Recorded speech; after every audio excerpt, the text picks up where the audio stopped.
From the Hollywood Hills, we welcome you to live coverage from here inside the Hilton University City Hotel, Los Angeles, California. It's the 2022 American Cornhole League Pro Shootout Championship, presented by Johnsonville. This stop began 4 months ago, or this tour began 4 months ago. 8 stops, 8 different states, and we are down to our final 24, playing for the biggest prize purse in the sport of cornhole ever, $500,000. Alongside Trey Ryder, I'm Jeff McCarriger. And Trey, we are actually already underway here this afternoon from Southern California. And we are going to continue our live coverage here in women's singles quarterfinals with Samantha Finley and Kaylee Hunter. Already some big upsets here this afternoon. Yeah, some big upsets. We played some of the quarterfinal games out before we got here. And Jamie Graham goes down in men's singles. Alex Rawls goes down in men's singles. I mean, some big names we see here in the 3 quarterfinals that were already played today. Cheyenne Renner gets a big win, a pretty commanding win. I watched that one against Yeti Irwan. Vanessa Fillingham pretty much maintained the lead the entire game. Pretty solid win by her. And Cameron Belvin was down 9-8 in round number 10 and scored a 5-point round to win it. She wins it in the very last round. So we've had some blowouts. We've had some close ones. I expect another great match here between Sam Finley and Kaylee Hunter. Yeah, this one could be really close all the way down to the end. There you see the ACL rankings. Kaylee Hunter just inside the top 100. You see their PPR, their points per round, and the 4-bagger percentage as well. So Samantha Finley and Kaylee Hunter set for our final quarterfinal matchup here in women's singles. Yeah, this is going to be a fun one, a good afternoon. Got to get all the way down to our final 2 in each of the 3 different divisions, and that's will air on CBS main network tomorrow at 10 a.m. Pacific local time here, or 1 p.m. Eastern. So here in women's singles, the lady that walks away as champion of this women's singles pro shootout championship gets a check for $40,000. How's that sound, Jeff? I'll take it. I would take it too. First bag was short there by Sam Finley, so Kaylee Hunter in for 3 points and count it. Good start for Kaylee Hunter. 3-0. Kaylee last year, I was talking to her a little bit. She lost in the opening round. She lost to Sarah Cassidy last year. Sarah Cassidy not qualifying, not winning a pro shootout this year. So Kaylee Hunter beat Sarah Cassidy, lost to Sarah Cassidy in the quarterfinal last year. Sam Finley beat Sarah Cassidy in the semifinal to ultimately get to that shootout championship, where of course she came up just short to Cheyenne Renner. How great of a final was that, Jeff? You remember that one outside Jacksonville, Florida? Cheyenne Renner versus Sam Finley, back and forth, back and forth. Hopefully we get another women's singles final just like it. Bags in front here. Looks like Kaylee's got a little bit of a decision. You could block behind. You could go all the way through it. Maybe try to sneak around to the right side.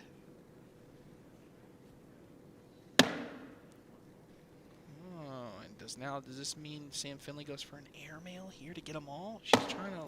Oh! That was a crafty little shot right there by Sam Finley. I was worried that if you knocked one of those in, you were going to take one of Kaylee Hunter's, but she just pokes it in there. Jeff gets on the board, 3-2. Isn't there a famous line from a movie, tap, tap, tappy? Tap, tap, taparoo. Just touched it. Well, you made a comment right before we came on air, Jeff. We've seen the World Championships, right? This feels more intense. Absolutely. I mean, all of the different prelim games, we were even talking to Tanner Halbert, who won his opening quarterfinal against Alex Rawls. He said, I haven't been this nervous in a long time. I'm like picking up my drink and my hands are shaking. He said, what's happening to me? Right.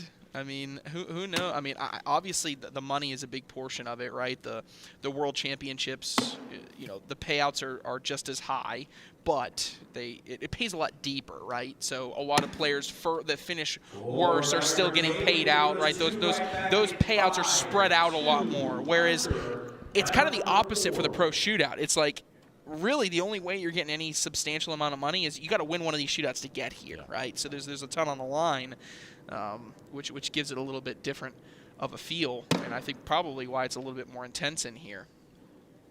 Kaylee Hunter with an early 5-2 lead. Round number 4 of 10. The winner of this game will go on to the semifinal to play Cameron Belvin. So that will be one of the semifinals. The other semifinal will be Cheyenne Renner versus Vanessa Fillingham. So we will show both of those games here on the stream this afternoon. Or I guess on the East Coast this evening, getting into the evening now. That's right, yeah. Kaylee spins that in, and that one just falls in for Samantha Finley, so she'll wash it out with a double 4-bagger. It'll stay 5-2. Yeah, and this has been a really even game. Literally, if you take away the first bag thrown in the game by Sam Finley, which was short of the board, this game is tied at 2, right? Been pretty solid play. Point, yep. I mean, literally, and you could say maybe that first bag, a little bit of nerves right out of the gate. Sure, yep. And as soon as I say that, we're already starting with this, Jeff. Already starting on the jinxes here. So opportunity here for Samantha. And her second bag just sneaks in the front side, and Kaylee's fouls it in. We got some people watching in the comments. We're all kind of all over the place. We're on YouTube right now, Jeff, Facebook, ACL Cornhole TV. We're here at the Universal City Hilton, here right outside City Walk, Universal Hollywood. Now she's got a decision. Yeah, long look at it here. Yeah, I think the step out means she's going to try to go around this bag sitting in front. And I don't know if she loves it now. Sam Finley can kind of go through this for a bunch. Oh, and she does. What a big shot for Samantha. Wow. And you don't see a lot of fired up emotion from Sam Finley. Very much it's a lot of like, oh, just smiles, happy, everything like that. That was a fist pump. That was a hand slap. That was intensity. Lead change. 7-5, round 6 of 10. Watch it again here.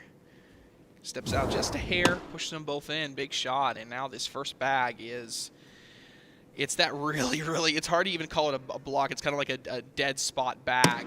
But it does look like it may pay off because Sam Finley has now got a lane that Kaylee, well, now Sam may have pushed that bag a little bit out of the way, so Kaylee may have a lane again, and she does. That, all things considered, that could have been a catastrophic start for either one of these players. Right, yeah. In the round, they both recover pretty well. Kaylee down the middle. Last bag here for Samantha's in.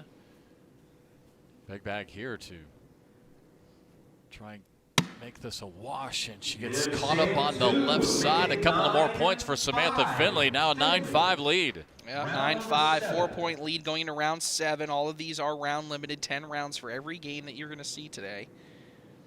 And Sam Finley, of course, won the first Pro Shootout in 2021. Took her all the way until we got to Pro Shootout number 6 here in 2022. She was getting a little nervous. She admittedly said, I was ready to go all the way. I did not want to go to Wichita, Kansas. That's what she said. I did not want to have to go all the way out to Wichita just to see if I could win one of these, but she was able to snag a win kind of in her backyard in Lakeland, Florida. Kaylee Hunter won much earlier this season. Another big bag here for Kaylee. And misses it again, a little bit off to the left, so 4 more points for Samantha Finley. And again, I mean, after throwing her first bag in the dirt, now an 8-point lead. Yeah, this is a big, I mean, when you talk about round limited play, 3 rounds to go, an 8-point lead is a lot, right? So you're thinking 3 points around here. Even if you don't have to rely on your opponent throwing one off the board, maybe a 4 and a 2, something along those lines.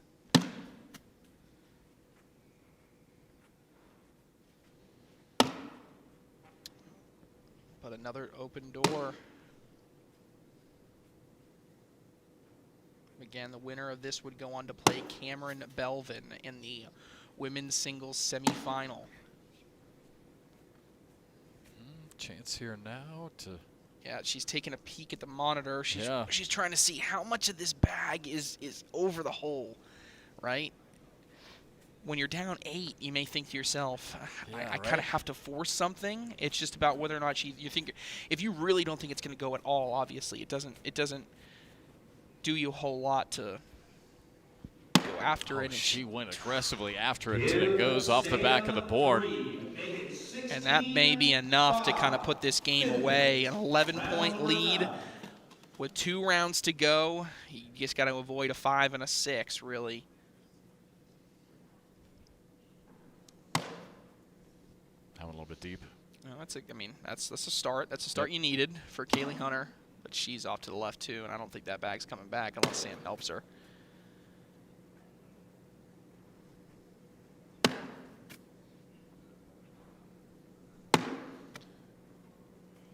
Yeah, and this may be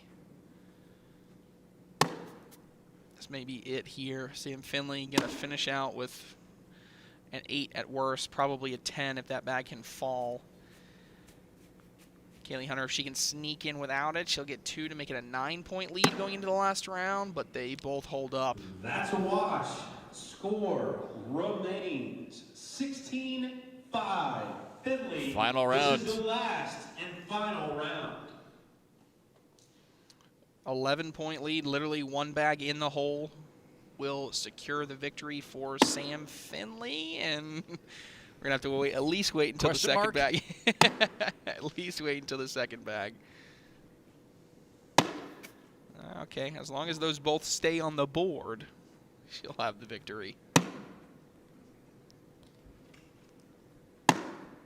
And that's... She's saying it's right there. That's pretty much going to do it anyway. Kaylee Hunter has got to find a way to get this bag in the hole without taking any of the blue ones. If you have that type of magic, I'd like to buy some.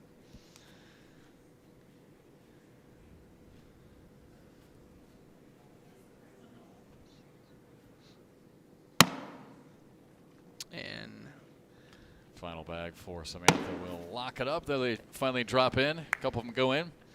Yep, and that's going to advance Samantha Finley into the semifinals, where she'll take on Cameron Belvin. That is a rematch of a quarterfinal of the Pro Shootout Championship from 2021. Sam Finley got the best of Cameron Belvin in that one.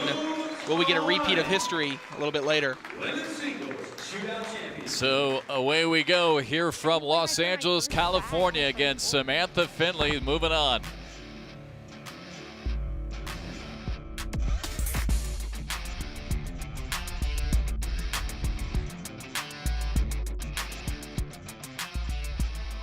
Roll that beautiful bean footage. Do the shark, the Superman, the bump, the hustle, the shuffle. You make me wanna dance. You make me wanna dance. Bush's Baked Beans, the sure side of a good time. We, the people of Johnsonville, being an American family-owned company since 1945, wish to challenge a national tradition. Burgers and hot dogs? We think it should be burgers and sausage. Where hot dogs kind of always taste the same, we make our sausage with 100% premium pork in dozens of full, juicy flavors. And isn't delicious variety the best part of freedom? So grill up some Johnsonville, America, because you can't even spell sausage without USA.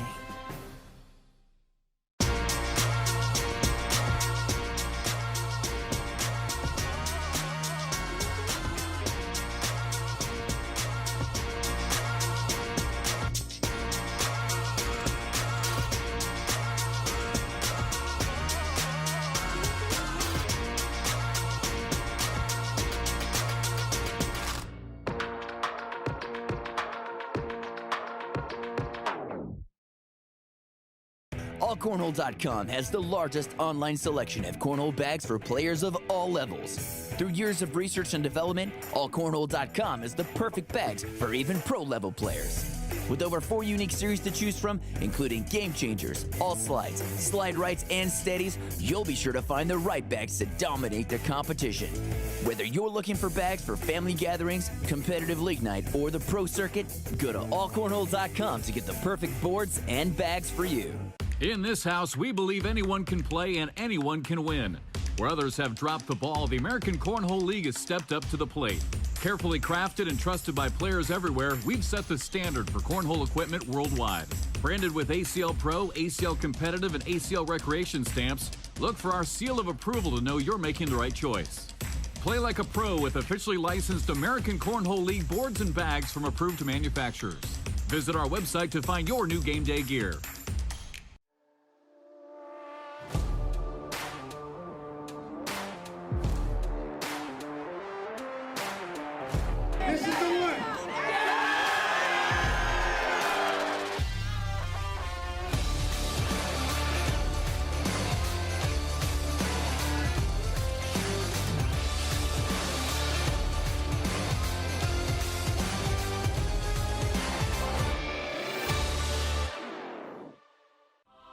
Roll that beautiful bean footage. Do the shark, the Superman, the bump, the hustle, the shuffle. You make me wanna dance. You make me wanna dance. Bush's Baked Beans, the sure side of a good time.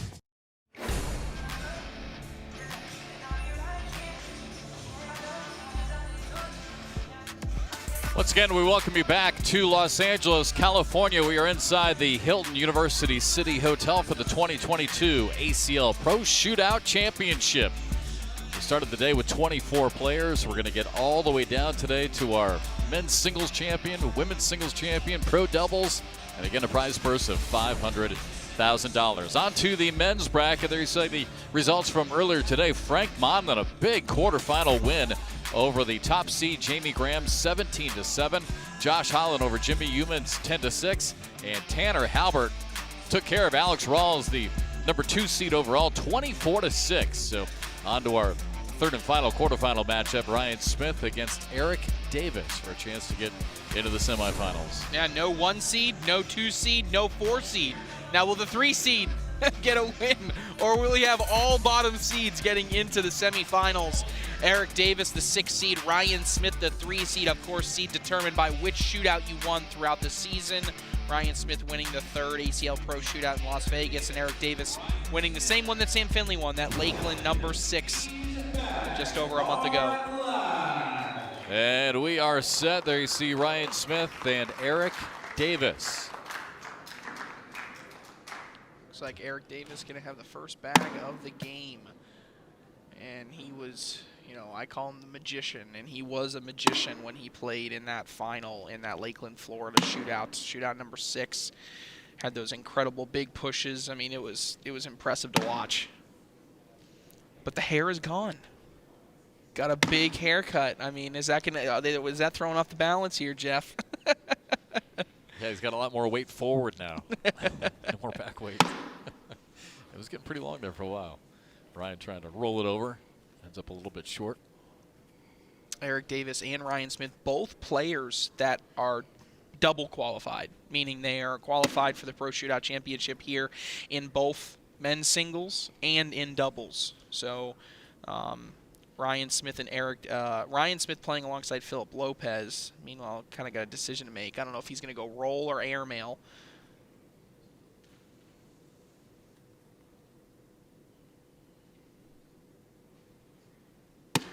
Yeah, rolls it over the pile. I mean, up the hill and in. That rolled about 1.5 feet. What a shot. What a roll that was. Well, you know, going back to your point, too, as we look at the shot again, I mean, just over the pile, literally up the hill and in. Yep. But there were 2 players, Jamie Graham and Alex Rawls, who had a chance to take home huge paydays. Right, when you combine tomorrow, right, the Pro Invitational, right? Because they were in all 3 events. Yeah. Now, that's kind of been thrown out the window now. So right, you won't have a player sweep everything this weekend. I mean, you possibly could still have 2. Now, Eric Davis and Brett Guy, we'll talk about doubles here in a bit. They already played their quarterfinal. They played one of the ones that was off camera. They won that. Ryan Smith and Philip Lopez, same thing. Ryan Smith and Philip Lopez played off camera. They won that. So this game is to get into the men's singles semifinal. Both players already into the doubles semifinal, which means both of these players in a really advantageous position to take home a good amount of money this weekend.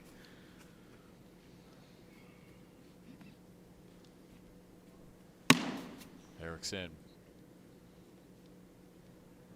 And Ryan just able to sneak in on that left side. A couple of points for Eric Davis to get on the board. Yeah, you saw that. Ooh, just barely dripped in there. 2-0 Eric Davis. And, of course, you see you know, something that would be unique to the sport for a lot of those not as familiar with it. You see that glove by Ryan Smith he wears on his throwing hand. That's actually, you know, his fingers are completely exposed through the glove, so he does have a true grip on it.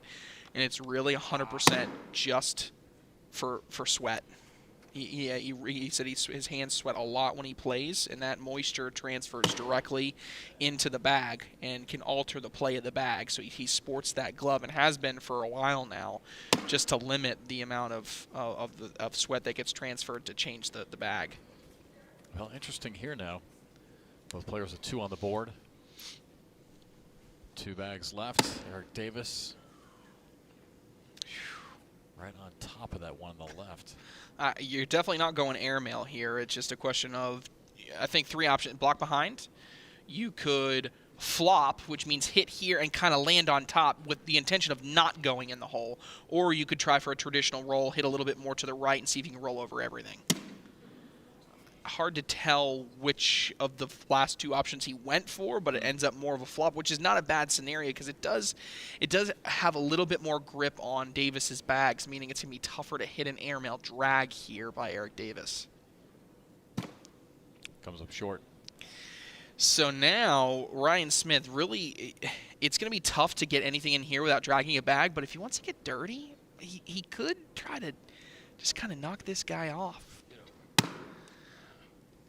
Oh, he went for a roll and didn't get it to roll all the way over. But I was wondering if you would even think about that. Maybe something of, I know I can't go in because I'm probably going to take somebody else's bag, but, you know, I could steal a point. Yeah, steal a point. I like that idea. Round 4 of 10. Again, men's singles champion here. Whoever goes through this single elimination bracket gets all the way to the finals, wins the finals, walks away with a check for $40,000. The checks are in the building. They're actually behind us, Jeff. I don't know if you see the big checks. They got the big checks and everything. So it's not like air guitar where the check says 0? No, it does not say 0 on it. $40,000 for the winners of men's and women's singles each, and then doubles team walk away with $100,000.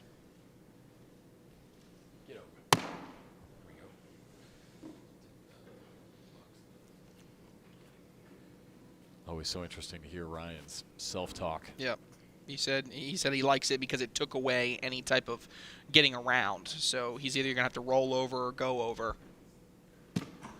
Looks like I don't know if he meant to leave it short. By his reaction of him saying he didn't. Just kind of nudged the whole pile about 3 inches forward, and now Ryan Smith is going to take a timeout and go look at it. And this is probably a good time for a timeout. Board for 2.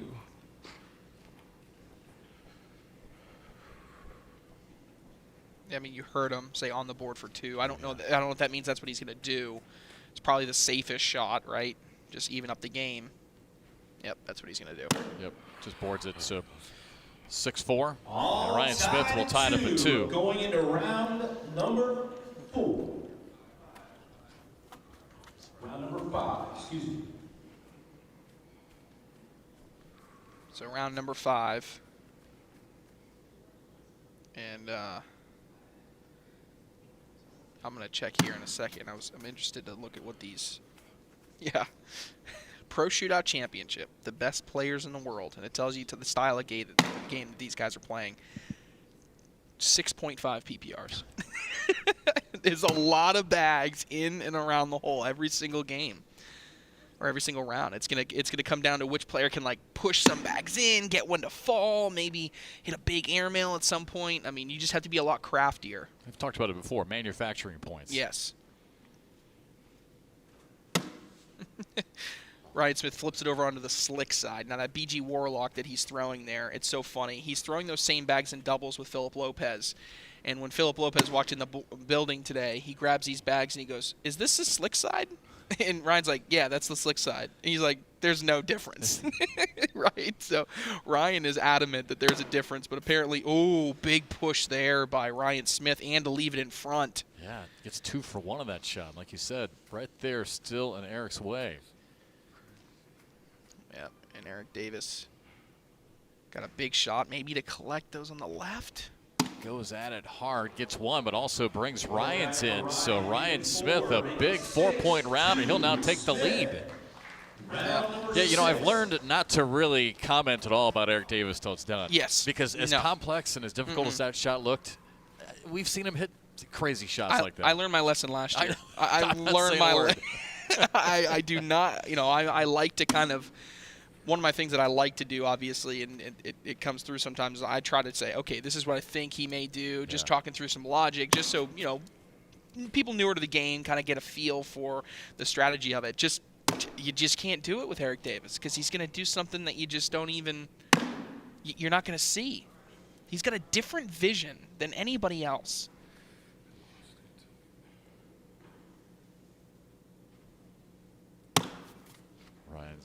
Able to go right down the middle after the first two off to the left, as you can see.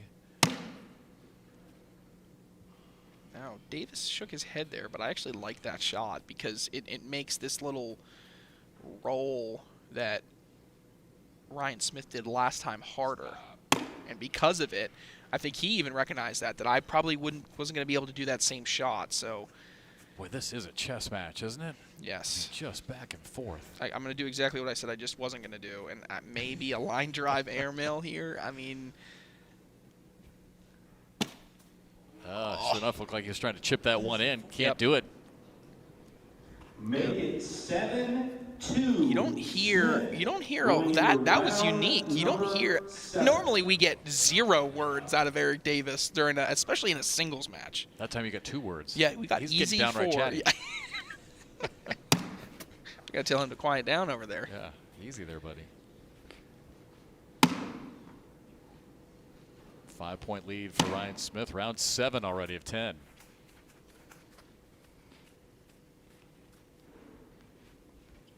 A lot of bags near the front for all 3 players, and oof. Will they fall?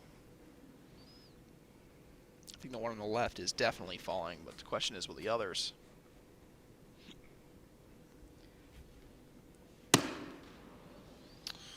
Rolls over it.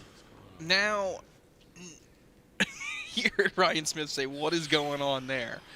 Well, I still think, Trey, you're right. I mean, the one on the left obviously is falling. Yeah, I thought, this one, I thought maybe this he'd one's be able going. to get right. This one, I think maybe, but he's going to take his second timeout. So already burning both timeouts. Interesting. But that's the question right there, right? Because this little corner is laying over top of that bag. So from Smith's perspective, gotta stop the air, I think, well, based on what he was just saying, is he's going to land here, try to roll over and kind of sit on top of everything.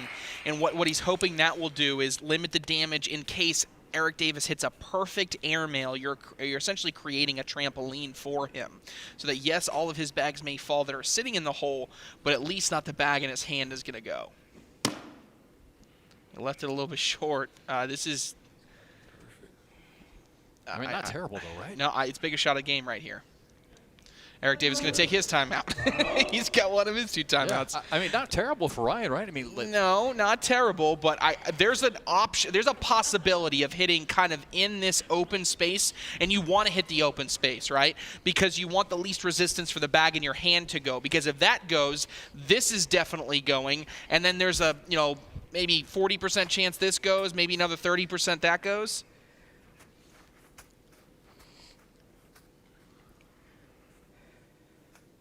Could be 4 bags, 1 shot, which we don't see very often. Huge shot. Going up, and oh my gosh, gets 3 out of the 4 as the other one just sits on the edge. What a bag by Eric Davis on a huge airmail. I know you wanted that other bag to fall too, but that is a huge win there.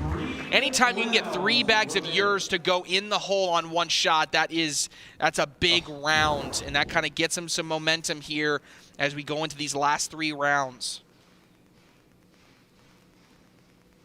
Davis back with the honors, slides it off to the left.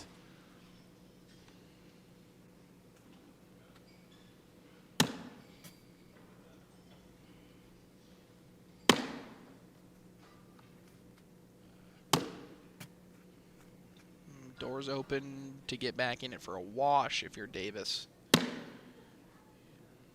And he's gonna how much work is he gonna have to put in to get that bag? Oh wow!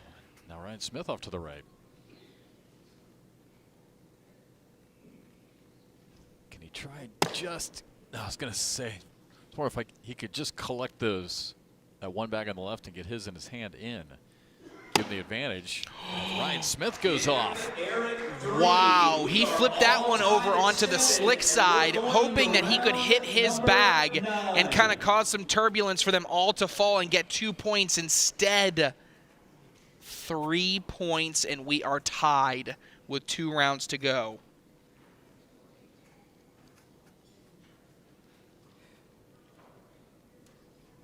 Davis again with the honors and throws it short of the board. He left it short.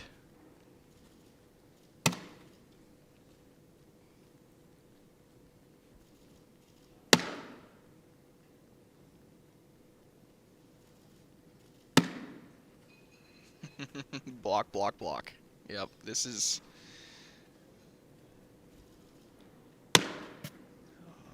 and he just has that one drip in by Smith. And Smith has been relying a lot on that roll. We're going to see it again here. Oh, my goodness. Davis stepping out. He's attacking this section of the bag right there. And he technically bar-soaped Ryan Smith by getting his bag from the front of the hole over to the back of the hole, but unfortunately it's not really going to do him any good. You needed your bag to go because Ryan Smith, Ryan Smith goes in for 5. Yeah, easy slide shot to finish it up. So after all that work he did to get back into it on the previous round, Ryan Smith, 5-point lead into the last and final round.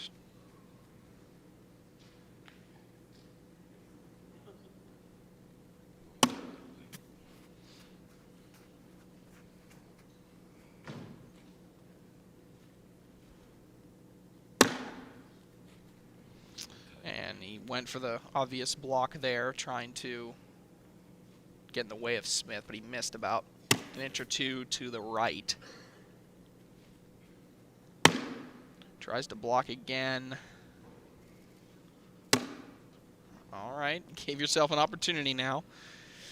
You know, there's not many people in the world that are going to be able to push multiple bags from this far down the board. But if there's anybody that can do it, Jeff, it's just one of these. It's Eric Davis. When he does push one all the way up, but he goes off the board, and that's about going to do it right here. And Ryan's in. Hops it in right up the middle. And Eric Davis has that one flop over the hole. So Ryan Smith is going to advance into the semifinals. That was a grind. Yeah, it was a grind. That was the thinker of a match, right? Most people at home say to themselves, not a very pretty win, but that's just 2 incredible players playing that chess match of a game.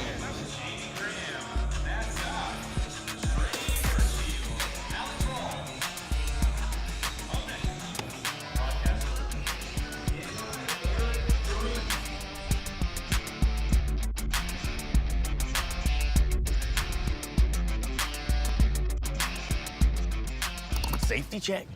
I changed those wiper blades last year. It's called wear and tear, Dad. It's called seriously. Don't worry. Discount Tire has wiper blades they can install for you at the same time as your tire service. My girl. Wipers, tires, rain or shine.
My name is James Baldwin. Samantha Finley. My name is Cody Henderson, and I'm an ACL Pro. On the way. What a shot! That's as good as it gets. The American Cornhole League. Anyone can play. Anyone can win.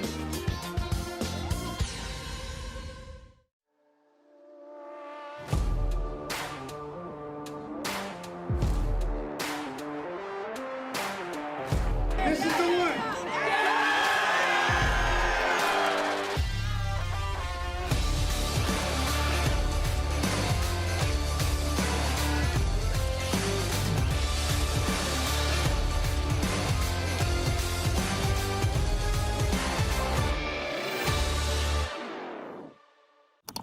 By buying and booking online at discounttire.com, we get the tires we want at a great price, and we get shorter wait times in the store. So we can sit back, relax, and chill. Get 30% shorter average wait time when you buy and book online at discounttire.com.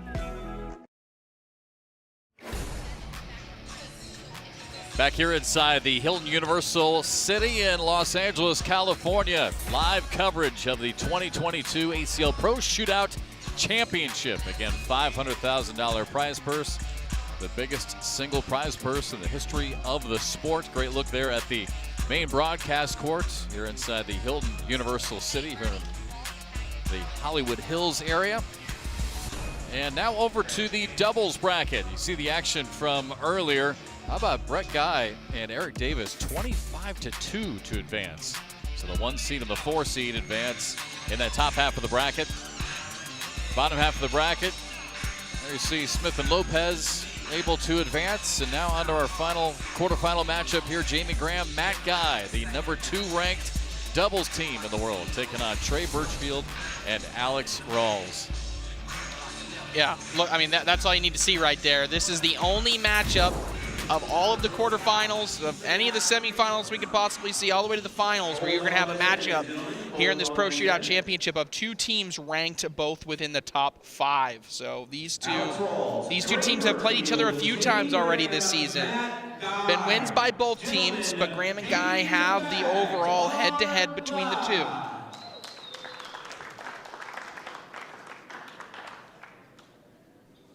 First bag honors for Trey Birchfield, and early opportunity here for Jamie Graham, who suffered a loss on the singles side earlier this afternoon. To Frank Maudlin, of all people. I know what's so funny is you and I were talking in between break. It's like, what is it with Frank Maudlin? It doesn't make any sense. I feel like we talk about this every week. He really is called Find Away Frank for a reason. Good start, though, by Graham. He's set up for 4 points. Yeah, Jamie right down the middle as well. 4-bagger and 4 points in the first round. And I'll say that's the quickest I think I've seen Jamie Graham throw bags. I wonder if there's a little bit of irritation just from, just from the loss. We'll see.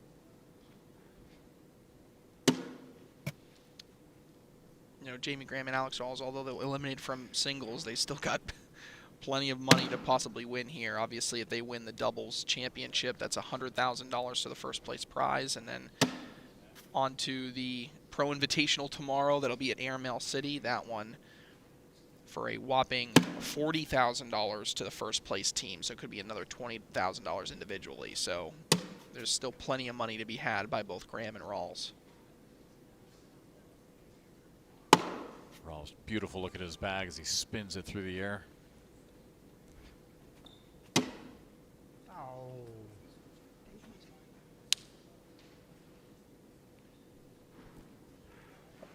How bad, boy? That one's in by Rawls. That's a watch. 4-0. Round and Rawls, in that game in which Rawls lost, Tanner played pretty well, but Alex didn't play well, and he knew it. I mean, he just wasn't hitting what he wanted to. I'm already seeing a little bit of a sharper Rawls, even though he didn't throw a 4-bagger there. Different, sharper person, different, sharper player than what I saw earlier on the singles side.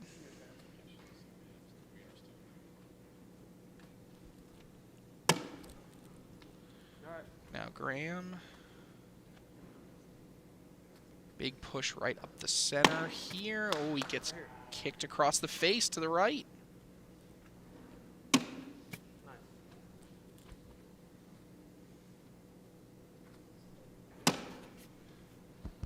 All right, now Birchfield. Down the middle. Down the middle. Trey 2, that makes it 4-2. Graham, Guy. Round number 4.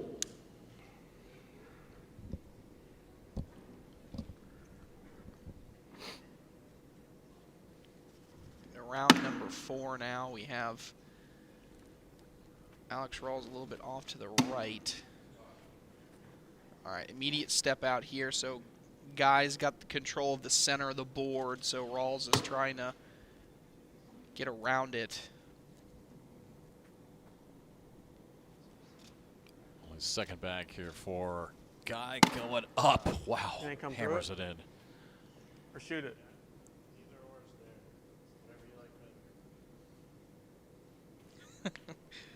Trey not wanting to give any coaching. Whatever you feel is what he says. So Rawls left with a chance to come all the way through it, but that's going to bring this bag a little bit more exposed towards the face. He does go the opposite direction. Lay up? Yeah, first. Yeah, lay up first. Yeah. I was going to say, that guy normally doesn't like to lay up, but I actually think you have more point, a higher point possibility if you do lay up, and he does. I think that's a great shot by Matt Guy. So you shoot it back left? Or lay up and let him? Yeah, I'd probably shoot it. Back left? Yeah.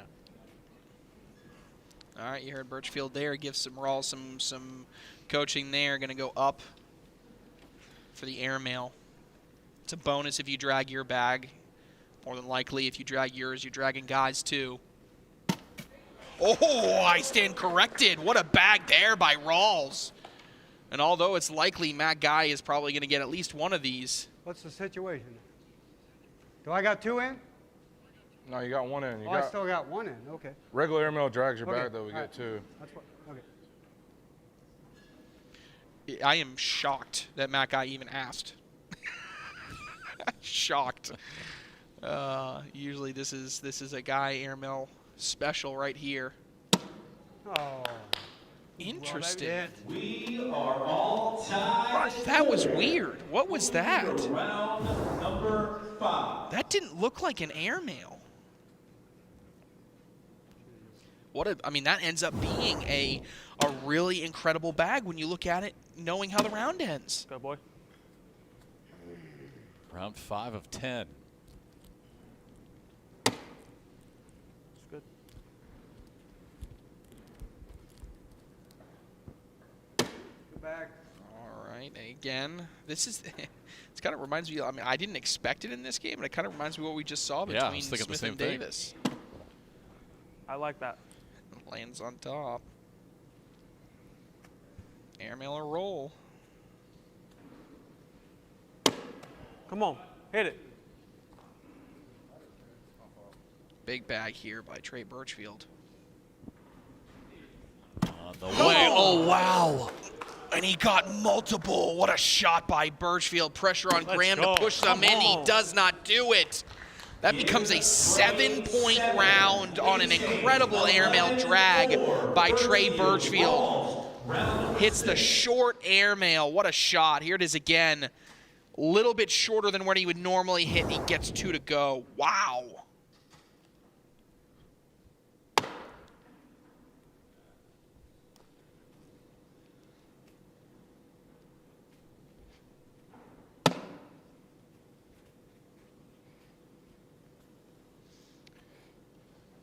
Rawls stepping out, maybe to attack left side.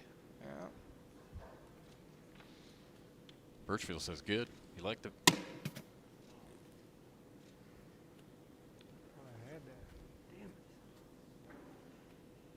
Guy is mad that it hasn't gone yet, but I wouldn't completely rule it out as falling. I was thinking the same thing. Oh my goodness, what a collect. Boy, those look like they're about ready to go in, and they're just, how are they not going in? I guess Matt's bag just kind of pinched him just a hair. Yeah, I thought they were still going, but they're not. They're stopped. It's normal. All right. Let's try to at least leave it in front if it stops. Yeah, I think Birchfield's correct. Like, as soon as it hits the board, they're going. Yeah. Yes. And he gets it to go. Now the question becomes, does Guy feel like he needs to go after this one with an airmail? Oh, he tried to. Just caught a piece of it, but not quite enough, and they'll give up 2 more. That's what is so surprising to me. He went to that one. He went for that one, but he didn't go for the last one.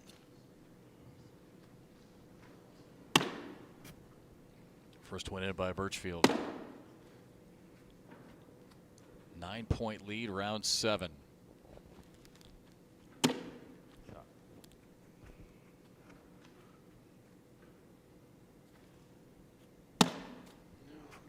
Another missed airmail there by Jamie Graham.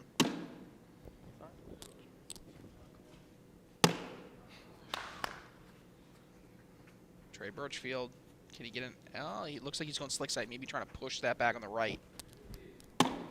Oh my gosh, gets 2. Gotta be kidding me. That was absurd. I mean, a great recovery to get at least one to go by Jamie Graham. But you got to be kidding me, Trey Birchfield. I mean, he kind of just defied a little physics here. I mean, those bags like pushed and rolled over. I mean, look at this. It just kind of grabs one and gets closer to the hole to stay in front. I mean, 10 out of 10 shot.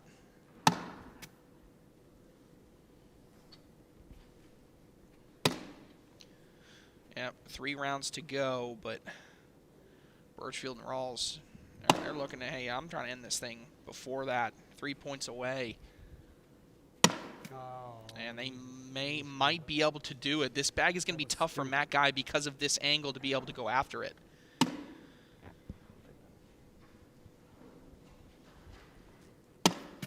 Guy hits the airmail. Think stay sticky or slick? I think slick, I can get them both. Slick then. All right. I love the interactions between Trey Birchfield and Alex Rawls. Do that. Goes off the back, and now you gotta be, can't be on the off the board, and he takes 2. I mean, it looks like it's gonna be a 2-point round still for Birchfield and Rawls. 20-4 now. Round number 9.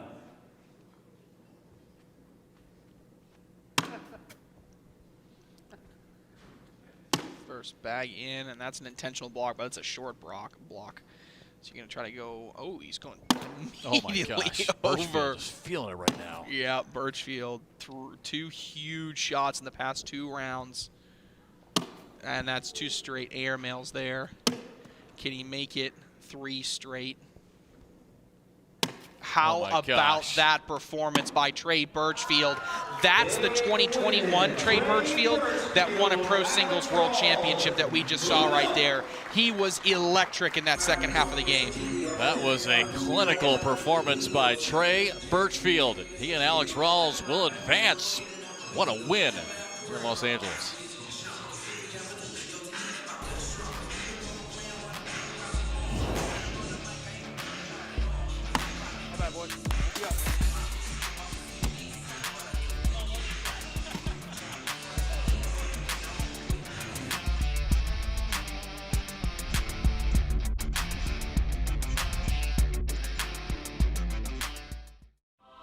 Roll that beautiful bean footage. Do the shark, the Superman, the bump, the hustle, the shuffle. You make me wanna dance. You make me wanna dance. Bush's Baked Beans, the sure side of a good time.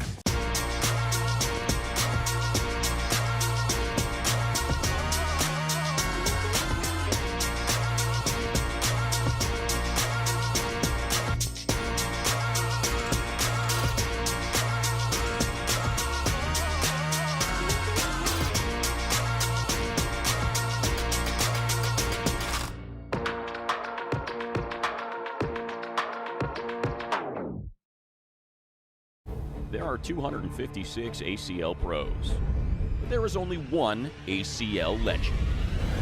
I haven't seen that dude in 10 years. I heard he was living in Tibet. Semi-seclusion in Bolivia. I thought he was in jail. Or maybe dead. He's half man, half myth, all cornhole. He was playing cornhole before there was corn or holes. That guy's his own doubles partner. He is cornhole. Stevie, the legend, lives on. It's gonna smell like grilling out there, America. Hamburgers and hot dogs mostly. At Johnsonville, that breaks our hearts. Because our family-owned company has been making sausage in Johnsonville, Wisconsin since 1945. How can hamburgers and hot dogs be our national tradition when you can't even spell sausage without USA? So exercise your right to mix it up, grillers, and throw on some Johnsonville sausage. Because freedom is delicious.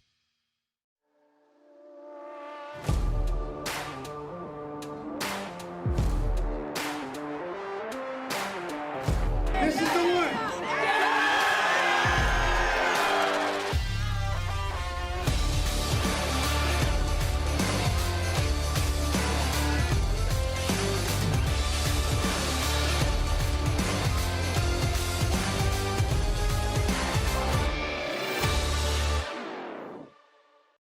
Allcornhole.com has the largest online selection of cornhole bags for players of all levels. Through years of research and development, Allcornhole.com is the perfect bags for even pro-level players. With over 4 unique series to choose from, including Game Changers, All Slides, Slide Rights, and Steadies, you'll be sure to find the right bags to dominate the competition. Whether you're looking for bags for family gatherings, competitive league night, or the pro circuit, go to allcornhole.com to get the perfect boards and bags for you. Roll that beautiful bean footage. Do the shark, the Superman, the bump, the hustle, the shuffle. You make me wanna dance. You make me wanna dance. Bush's Baked Beans, the sure side of a good time. Roll that beautiful bean footage. Do the shark, the Superman, the bump, the hustle, the shuffle. You make me wanna dance. You make me wanna dance. Bush's Baked Beans, the sure side of a good time.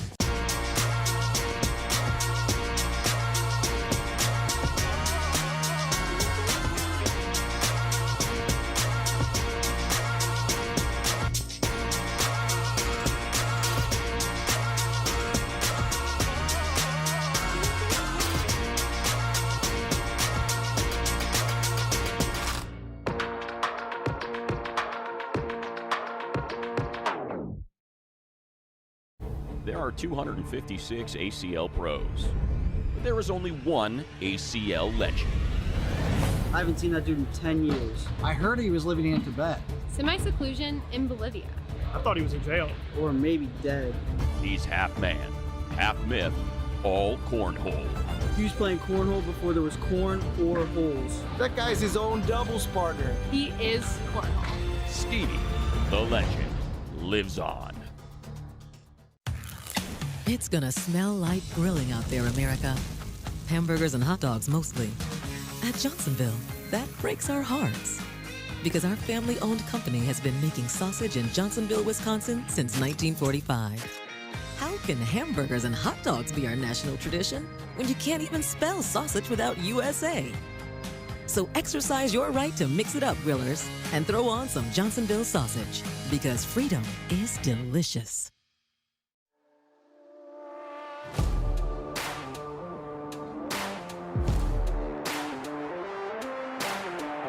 This is the one!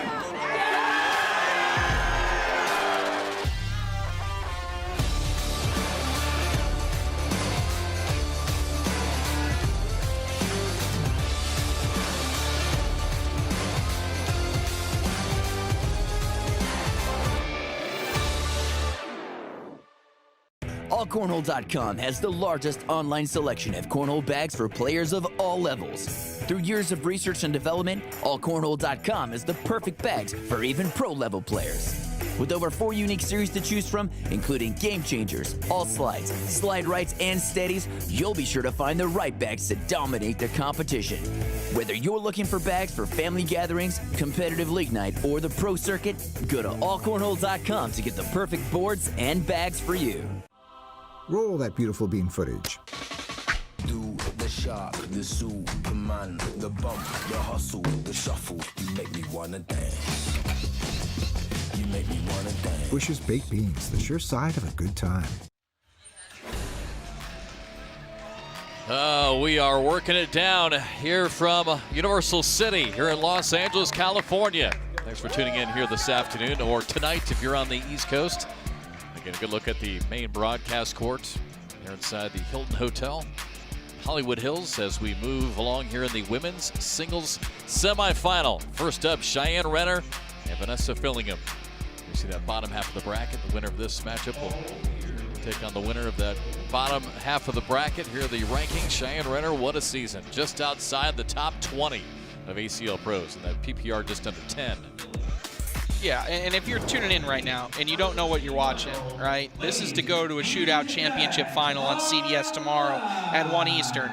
You have the women's singles world champion, the #1 female in the world, the women's doubles world champion, the reigning champion of this event in the Pro Shootout Championship in women's singles, going against Vanessa Fillingham, whose only accolade as a pro has been winning her shootout to get here, right? This is you know, you never want to say a David versus Goliath type of matchup because you have two great players that have already won something. But when you get to this top level, it's as close as you're probably going to get, right? I mean, this is Cheyenne Renner's event. This is her division. She's been the leader. She's been the one that beat everybody. So this is an opportunity for Vanessa Fillingham to really make, an historic win for her and to cement herself in history just even as a rookie. Now we're just hanging on the edge. Oh, Vanessa's able to just get them both to drop. Score remains 0-0. Round number 2. And now Vanessa Fillingham passes the first test, which is the first round. Get through it without the nerves, right? Get through it, maybe a score point, that's great, but we've washed into the second round, which means that initial wave of nerves you have passed. So now you need to go through the middle part of the game where it's all about remaining focused. Their nerves will cool off a little bit and you're just playing a game. If it's still close late, then you're going to have to battle that second wave of nerves, which is the closing nerves. And that's, hopefully we get to see that.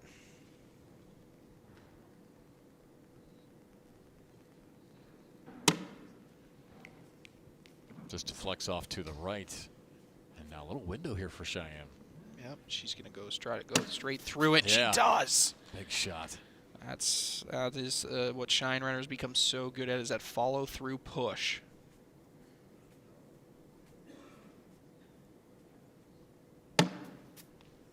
Fillingham steps out a little bit. She's trying to get this bag on a collect. That may have been better than in. Yeah, it's off to the left, so Cheyenne's going to pick up 4 points and take the early lead. Yeah, Cheyenne Renner trying to go back to the Women's Singles Pro Shootout Championship for the second straight year. She won this event last year, defeating Sam Finley in the finals.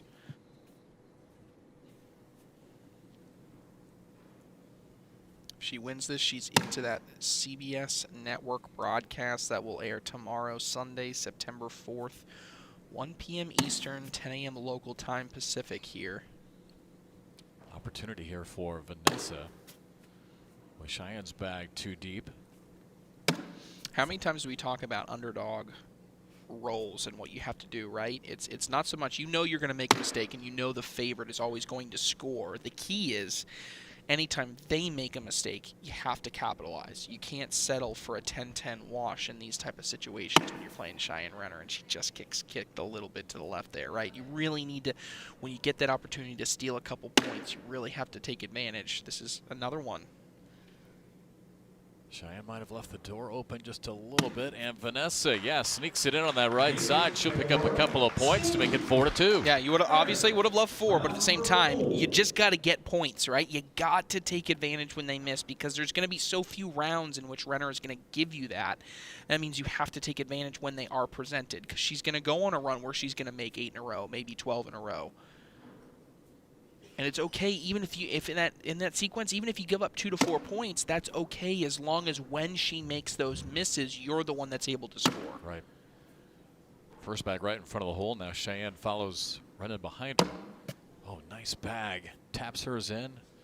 Still leaves her right behind Cheyenne.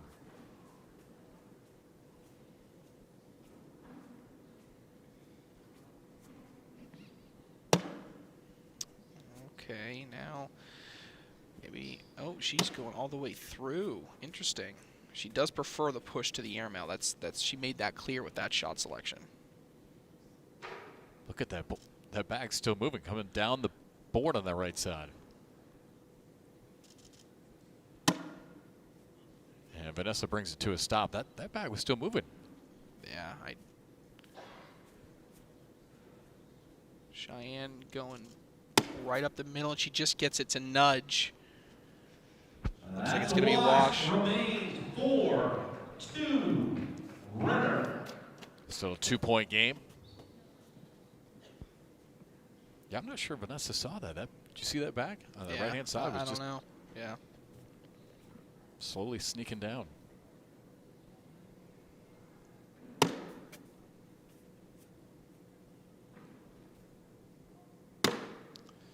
That one off to the left. Yep. Door is open here to get this game tied, which would be monumental going into the second half of the game. Yeah, this is the door open here for Vanessa Fillingham.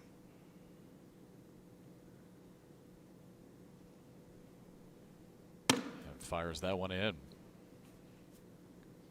Cheyenne Renner defeating Yeti Irwan in her quarterfinal. Vanessa Fillingham taking down Miranda Coy in hers. Gives it back a little bit, but at least a little bit of pressure is starting to mount right here for Cheyenne Renner just to go in to maintain a lead. She does. Remains 4-2.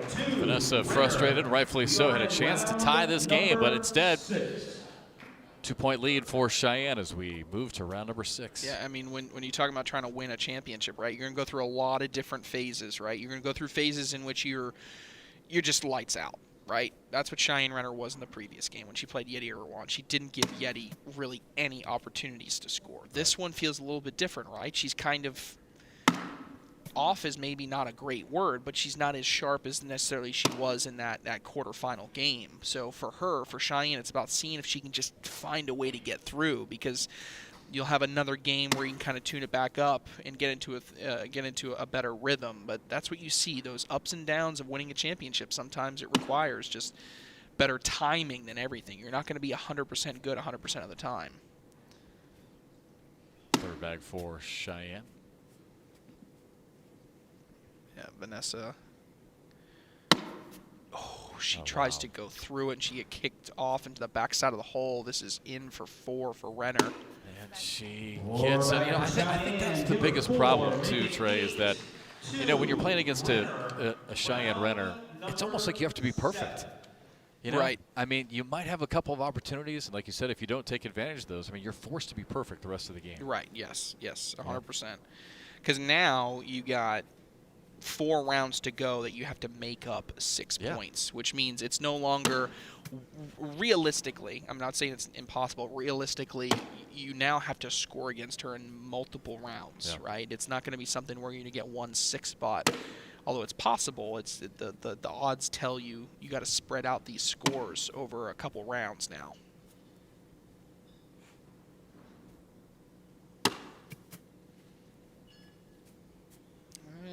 But there's a glimmer of hope for 2. This is now the 3rd time that she's had this opportunity. And again, goes with it. Yeah, she's. If anything, though, you might run into a situation where if Renner comes up short, she may be in front of the hole. You may have an airmail for 2. Oh, but she just goes around, glides around it. Now she did turn it a little bit, so you do have an opportunity to push both of these in here. Big shot coming up, and she does get them both. Wow, and that is exactly what she needed. Again, remember there were those 2 rounds where Cheyenne missed. Vanessa couldn't take advantage. Then all of a sudden, Vanessa misses 2. Cheyenne takes advantage. Yep. And now finally, Vanessa, they're able to take advantage, get some points back. Now 8-4. Yep, 8-4. Now 4 points over 3 rounds. I mean, absolutely in it. I mean, 4 points can be scored within a single round.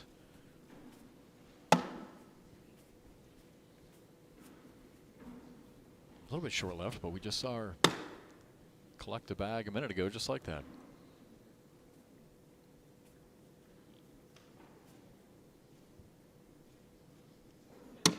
Oh, and what a replacement. Gets them both to go and sits in front. Cheyenne just takes them in.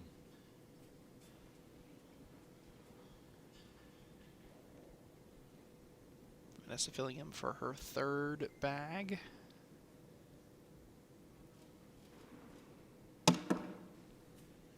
Beautifully sits in front. And again, this is going to be another, although Cheyenne Renner, that's her bread and butter going through bags, it is still something else to go through, right? That's a question mark. That bag on the right, it's not guaranteed to go with 2 bags sliding up the center. Vanessa goes hard at it and takes them all in. She's upset. She was going to try and see if she could just get hers in, leave Cheyenne. Still puts pressure. I was going to say back on Cheyenne Renner. That one stopped short. And now it's a 2-point game. 2-point game, round number 9. Now we're in a game. Okay, so we talked about it, right? So let's look at the Vanessa Fillingham checklist going into this game. Step number 1, get through the first round with the opening First nerves. bag, first round, yeah. Check, right? Middle portion of the game, stay in it, stay focused. Obviously what we've seen right here, it's an 8-6 game. Now these next 2 rounds, the step number 3, it's getting past those late game nerves, because late game nerves right here. And that's the interesting thing about cornhole is Vanessa now gives it back, is who and where does the pressure lie more on, right? Down the stretch. Is it the favorite or is it the underdog? 2 completely different mindsets. With so much money on the line, I think they're both feeling it. Both is probably a good play, yeah.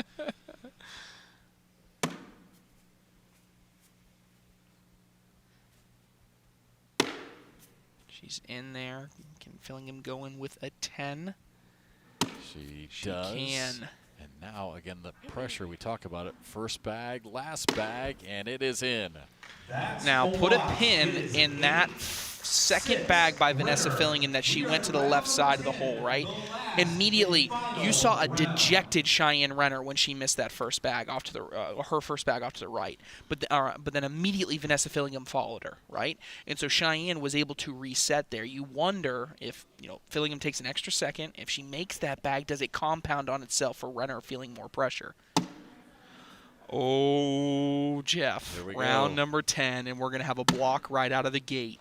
And now side by side.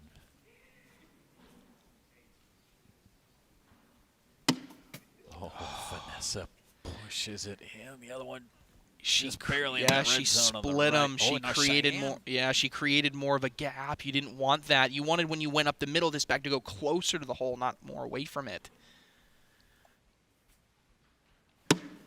Down the middle. Kind of nudged it away again. Vanessa frustrated with that. All right, here we go. Yeah, and I don't believe it's draggable. I think she's just got to put the pressure on Cheyenne for the last bag. Just put this one in. Oh, she went for it, and I get it. I totally get it. Cheyenne just going to concede the last bag for a wash, and I understand. But, Vanessa Fillingham, 2 options there. Go for an airmail. If you drag it, you got a chance to maybe win it on the last round. She wanted to make her statement. She wanted to be the one to decide the game, not the other way around. But a gutsy, grind-out performance by Cheyenne Renner. All right, so Cheyenne Renner into the finals for the 2nd year in a row, and she is standing by down on the courts with Michelle Joy Phelps. Hey, Michelle. Hey, guys. So Cheyenne, congratulations on advancing to the finals. This is going to make it your 2nd straight year where you are going to the finals. How confident are you feeling going into this? I have to feel confident going into it. Trying not to get nervous. This is a lot different of a type of tournament than we're used to. So you haven't been here all day. You haven't been practicing. You're coming in. You're playing 2 games, and so I'm trying to keep that out of my head and just stay confident. Overall, how did you feel about your performance? I felt pretty good. I mean, I took my time, and that's what I really wanted to do, just take my time and really think about what I was doing. I had a couple bags get away from me and give up 2. Sam or Cameron, who are you favoring in the next game? I'm going to remain impartial. All right, fair enough. Well, all the best to you. Back to you guys. All right, smart answer there by Cheyenne Renner. Again, for the 2nd straight year, she is headed into the finals. What a matchup against Vanessa, but Renner is moving on.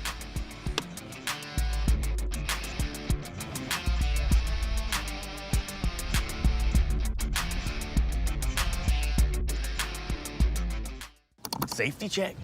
I changed those wiper blades last year. It's called wear and tear, It's Dad. called seriously. Don't worry. Discount Tire has wiper blades they can install for you at the same time as your tire service. My girl. Wipers, tires, rain or shine. AllCornhole.com has the largest online selection of cornhole bags for players of all levels.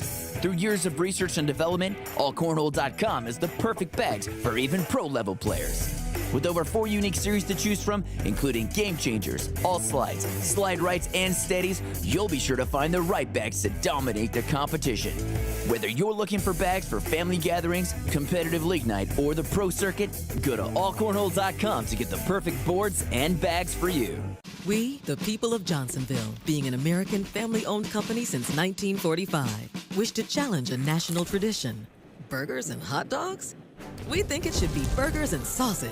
Where hot dogs kind of always taste the same, we make our sausage with 100% premium pork in dozens of full, juicy flavors. And isn't delicious variety the best part of freedom? So grill up some Johnsonville, America, because you can't even spell sausage without USA.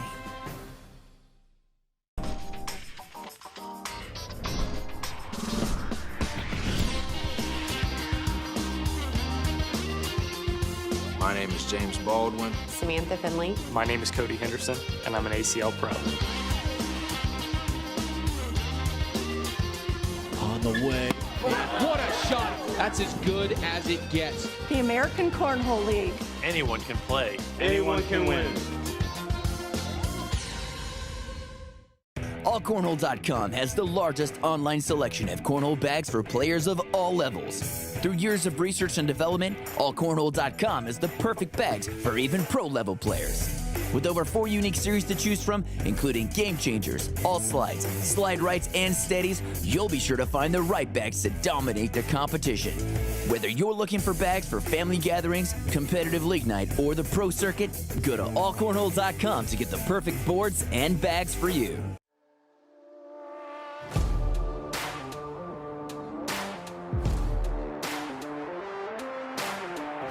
This is the one.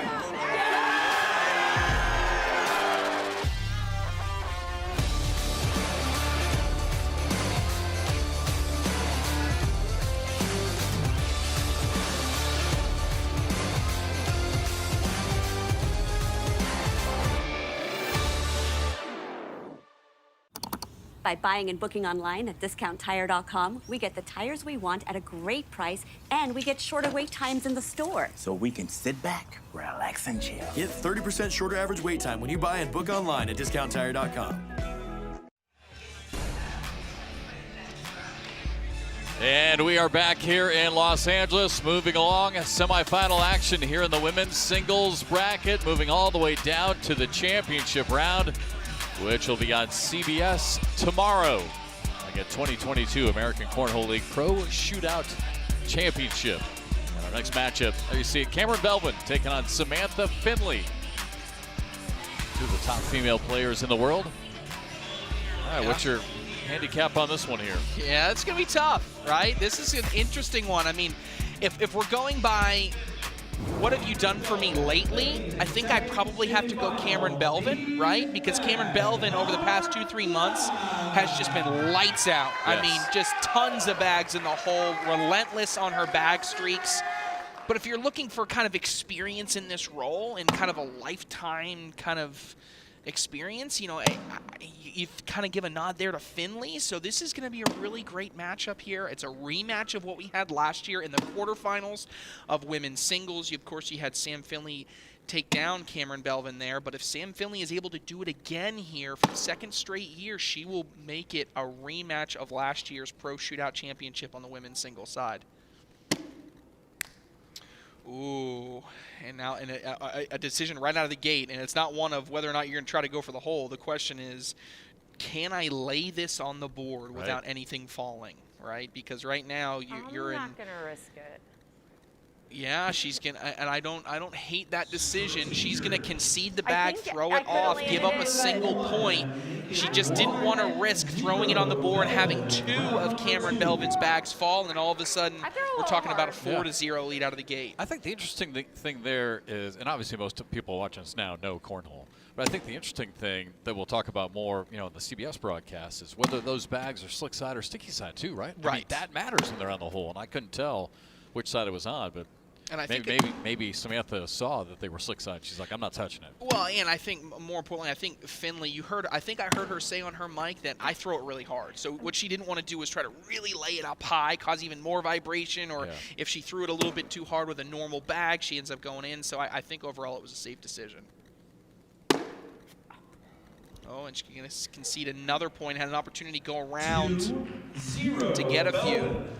Now Cameron Belvin got I think that's a huge win. You know, Cameron Belvin, over the last 2, those 2 rounds, she puts 1 bag in the hole over 2 rounds, and she's up 2-0. I mean, she's got to feel like that's a big win for her. She hasn't locked in yet, and to have a lead is big. Yeah, Shamar Moore is officially in the house. I just met him for the first time. He just walked up. He's excited for tomorrow. I think everybody's excited for tomorrow in Airmail City. He's rooting for his. He's already been told me he's rooting for his brat pack, right? His the crew that makes it a regular trip to Airmail City. Cameron Belvin among that. You just know Shamar's going to be rooting for Cameron on that front. But no Wooten, Ryan Windsor. We're going to see them playing doubles here in a little bit. He'll be rooting for them. Trey Birchfield and Alex Rawls had that big, really big quarterfinal win against Matt Guy and Jamie Graham. We're going to see them. So we know SWAT Cornhole going to be excited here to root for some of these players. Tie game at 2, round 4 of 10.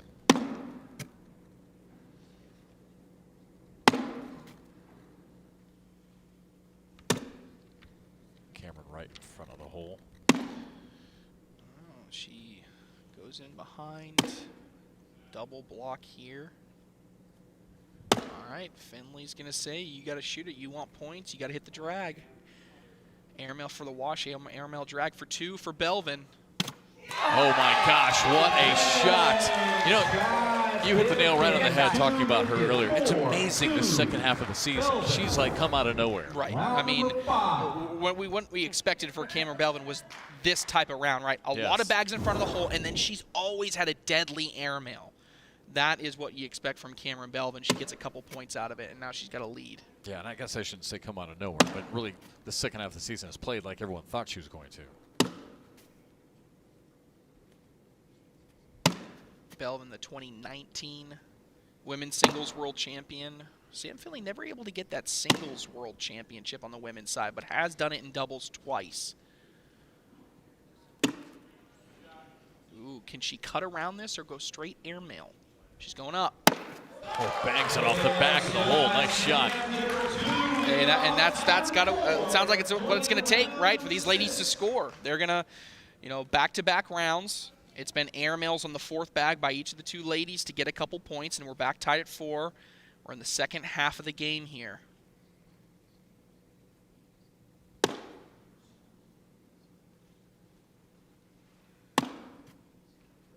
And that block works out, right? She misses it on the next one, but it was that bag on the first round that caused that bag to go a little bit left. Cameron gives one back, potentially to the left. Can she grab it? I think it's going to be tough to grab. That one's in right down the middle, so Samantha Finley will pick up a couple of points. Now take a 6-4 lead. Round 7 already, wow. Yeah.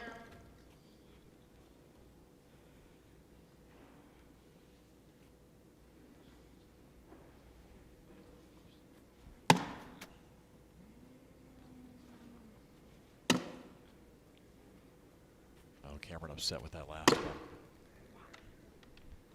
Samantha now upset. Follow the leader, it's legit, isn't it? Sometimes just that visual of seeing one. Go to the right, and you'll follow. Belvin does a great job of avoiding giving Finley any help. Can she split these? No, she's going to lay up. She says, no, I'm not even going to worry about it. She chose there. That was an interesting selection, and I'm not saying I disagree with it. I don't mind the conservatism as we see Cheyenne Renner looking on to see who she will take on in the championship. But Belvin there chooses in that situation not to get overly aggressive to try to get 4, settles for the 2 and the wash. She wants to bring this all the way down to the wire.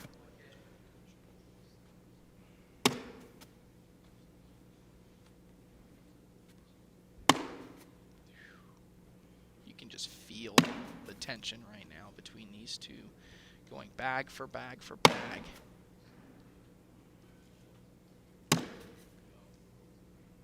Four-bagger by Belvin and answered by Finley as we go into round number 9.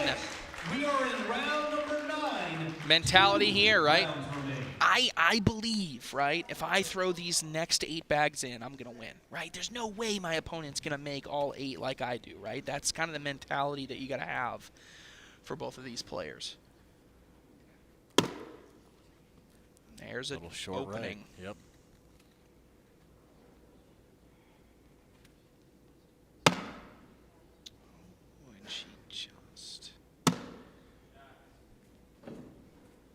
see Finley. She's kind of creating goalposts with the angle. And that bag is on Slick's side. It might be more grabbable. I don't know now. This is... It's rapid fire. Doesn't give you a chance to think about it. Right. I don't have any time to start thinking about what I'm going to see. I mean, they're just launching it as soon as they get it. But, I mean, obviously, big bag here by Belvin. Gets one to fall. And now what does Finley do? Finley could just lay up for a wash. She could try to go up the center, maybe drag a bag. Oh, it goes off to the right. And I think that was a little bit of an overthought because now you can't wash. How much, I mean, that could have been a game-losing shot right there. I mean, think about it now. If Cameron Belvin 4 bags, it doesn't matter. If that hadn't happened and Cameron Belvin 4 bags, you could have just gone on to overtime. But now, with that bag off to the right, a 4-bagger will win it by Sam Finley. Unreal, the back and forth. Every bag critical here for Samantha Finley. Final round. Oh, and her mic fell off. You gotta be kidding me. Of all the things and all the timing, she's got to reset and refocus there after that. She's such a rhythm player, too. And it just slips a little bit to the right side. It was a good block by Belvin. I don't think it was, she was affected too much by the weight. Big shot for Cameron, takes them both in. And now this one by Samantha Finley. Wow! Lands on top of the bag, pulls them both in. Wow! What a composure by Sam Finley. Her player mic falls off in the second to last bag. She's able to put one to the right, and she's got to throw an airmail to drag to win it. If she misses that airmail, she's done. Cameron Belvin to the finals. But Sam Finley, through all of that, gets the win and will repeat last year's Pro Shootout Championship in women's singles. We will have Cheyenne Renner versus Sam Finley, a battle of the Florida ladies. Wow, Jeff. Amazing. All right. Big win by Samantha Finley. As Trey just said, into the finals. Let's head down to the court with Michelle. Sam, wow, congratulations. You looked really surprised yourself. How are you feeling right now? Still surprised and very excited. Right, well, this is going to be a rematch between you and Cheyenne. How are you going to ensure that you're pulling off the win this time? By not throw the bags off the back of the board. That's what I'm going to go for. Okay. Put them all in the hole. You're one step closer to $40,000. How do you sort of keep yourself composed knowing that that is waiting for you? I'm trying to keep myself composed right now. Already getting there. But just by staying calm and just throwing, I know I can do it, so just need to do it. All right, well, all the best to you. Back to you guys. All right, Michelle, how about this? 8 stops, 8 states, comes down to the same 2 we saw last year. Gonna run it back again. Here from Los Angeles, some more to come.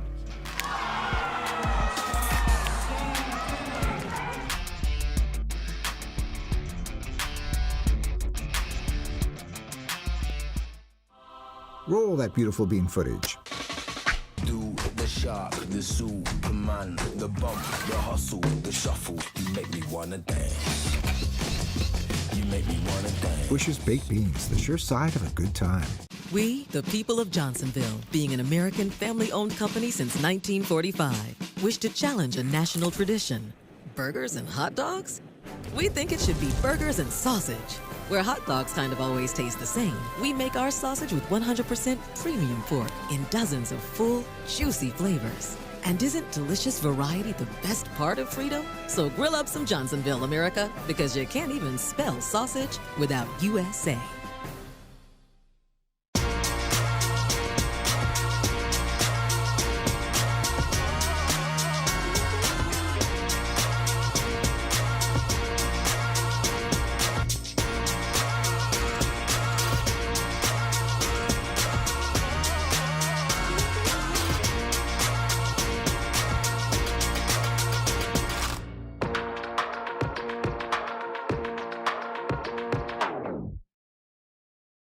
Allcornhole.com has the largest online selection of cornhole bags for players of all levels.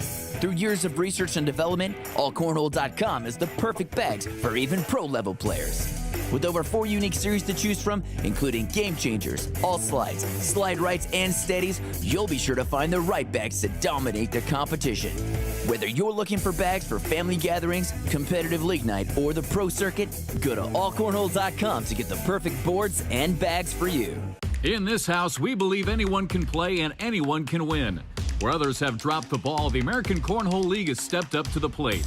Carefully crafted and trusted by players everywhere, we've set the standard for cornhole equipment worldwide. Branded with ACL Pro, ACL Competitive, and ACL Recreation stamps, look for our seal of approval to know you're making the right choice. Play like a pro with officially licensed American Cornhole League boards and bags from approved manufacturers. Visit our website to find your new game day gear.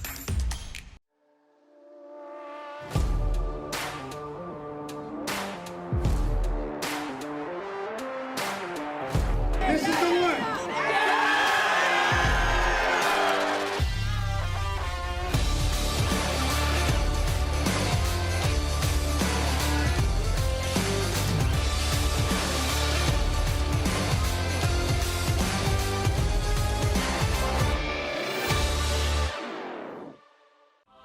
Roll that beautiful bean footage.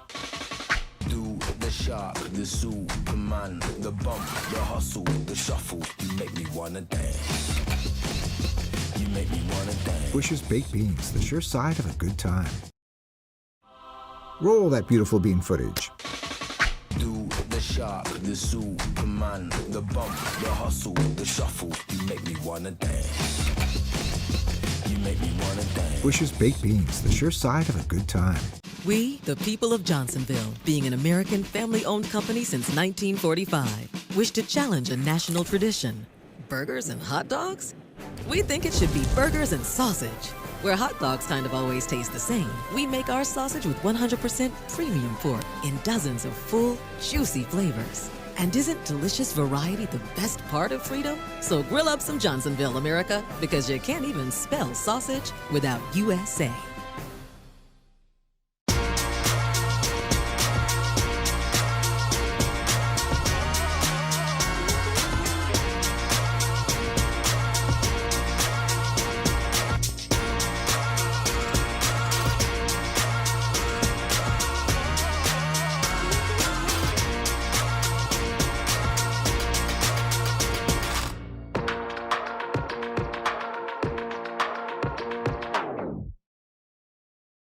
Allcornhole.com has the largest online selection of cornhole bags for players of all levels. Through years of research and development, Allcornhole.com is the perfect bags for even pro-level players. With over 4 unique series to choose from, including Game Changers, All Slides, Slide Rights, and Steadies, you'll be sure to find the right bags to dominate the competition. Whether you're looking for bags for family gatherings, competitive league night, or the pro circuit, go to allcornhole.com to get the perfect boards and bags for you. In this house, we believe anyone can play and anyone can win. Where others have dropped the ball, the American Cornhole League has stepped up to the plate. Carefully crafted and trusted by players everywhere, we've set the standard for cornhole equipment worldwide. Branded with ACL Pro, ACL Competitive, and ACL Recreation stamps, look for our seal of approval to know you're making the right choice. Play like a pro with officially licensed American Cornhole League boards and bags from approved manufacturers. Visit our website to find your new game day gear.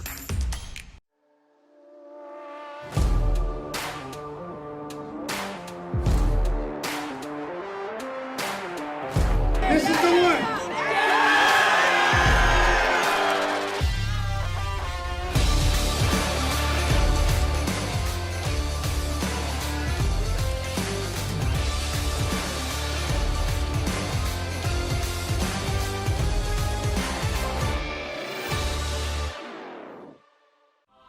Roll that beautiful bean footage.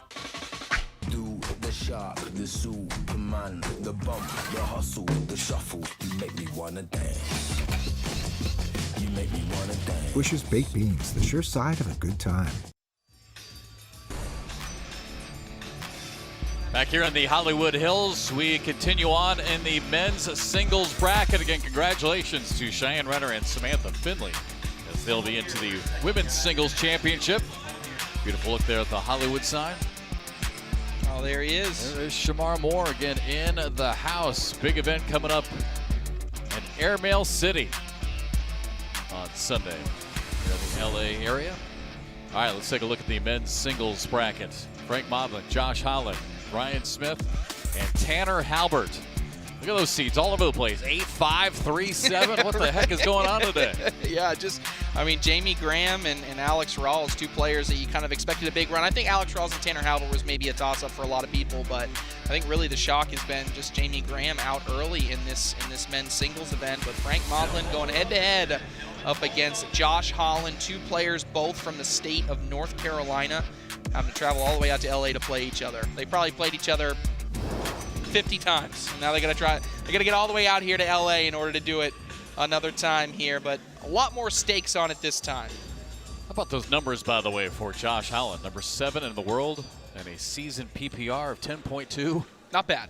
Not bad. Josh Holland puts a lot of bags in the hole. A lot of bags in the hole. That's kind of been his bread and butter. I mean, we saw Josh Holland throw a perfect game. We've seen him do it on a broadcast court before. He did it back in the final chase. Yes, it was on the doubles side, but he did throw that perfect game. And honestly, last time Josh Holland was on this broadcast court in singles, it was at the shootout in West Virginia in which he won, and there was nobody coming close to him. He was dominant the entire way. But how many times have we seen this story, Jeff? I know. Right? Josh Holland, you just get this superstar. You walk up and you're like, Frank's good, but he's just, I don't know. I don't know if he's going to be able to get through it, right? And he just, what do we call him? Find a way, Frank. Yeah. Find a way, Frank. Well, it's funny because I told you this when we were at Spencer McKenzie's just last weekend. That Mike Morton and I had a conversation where anytime Frank's on the broadcast, right, we're always talking about the other guy. Right. But at the end of the match, it's always Frank who comes out on top. So here we go again. Josh Holland, we're talking about his stats, we're talking about his ranking. Yep. And Frank Modlin has an opportunity to go back to the Pro Shootout Championship finals for the second straight year. And really last year in that Pro Shootout Championship, in the finals against Adam Hissner, he had it. And in the last round, he gave up 4 points to Adam Hissner to lose it. So the question will be, can he get there? You got to get past Josh Holland, right? And then if you do get all the way there, can you win it this year? Because you already defied all the odds when Frank Modlin won the only pro shootout outside. That still doesn't make any sense to me whatsoever, right? Yeah. Of all the players you'd expect to win outside, Frank Modlin would probably be one of the last on my list. Josh Holland starts with the first 8 in the hole, and Frank will settle for the first 7 in a row. You see Frank Modlin handed over to wife Brenda. She's got to be the keeper of the song selection, but I was told it is Brenda's birthday, so how much of that $40,000 first place prize would go to Brenda's birthday present, Jeff? What do you think? At least half, right? It's got to be the rule.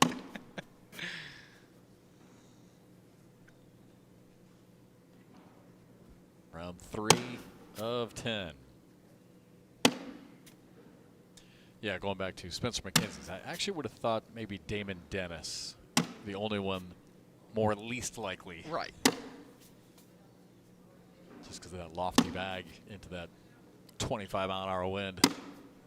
And that one just falls in. Okay, I feel like I'm watching. I feel like I had deja vu. Josh Holland has thrown 12 in a row. Yep.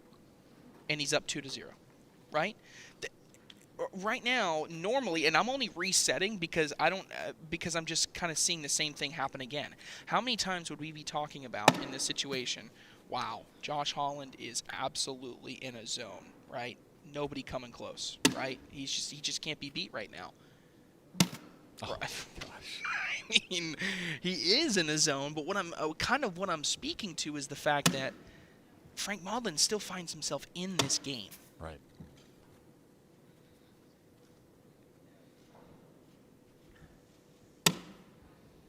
All right, can Josh go in again? Oh, that one's still hanging. What's Frank going to do here? Yeah, the question is, do you try to go with it knowing you're going to concede 2? Do you go for an airmail to maybe drag your bag for a wash? That's definitely a low percentage shot, but he's going up. Oh, hits his bag, and that one sliding, but it will hang on. So that's the first miss of the game by Josh Holland. Holland will have to settle for 15 in a row to start the game. His only miss just barely hanging in the front of the hole. And a 4-0 lead.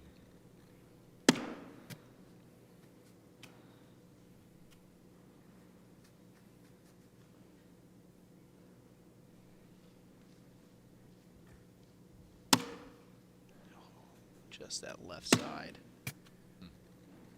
Josh just taps it in.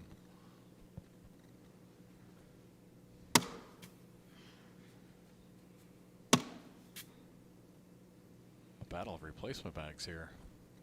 Greg taps that one. Can Josh get around it? Yeah, it's going to be tough. I don't know if there's a way you're going to be able to get in without Holland's bag. No, he just takes the whole pile in. I mean, 19 out of 20 bags by Josh Holland. But again, still speaking to it, it's still just 4 points, right? How many times do you see someone make 19 out of 20, they're up 12-0, right? I mean,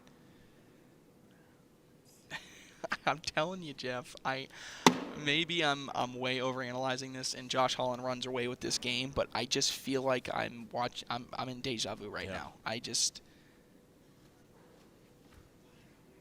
We just saw this last weekend, as a matter of fact. Oh, that could be the first maybe miss. Really, you know? Right, that's the first true miss. I mean, yes, he had one bag that didn't go in, but it wasn't a miss.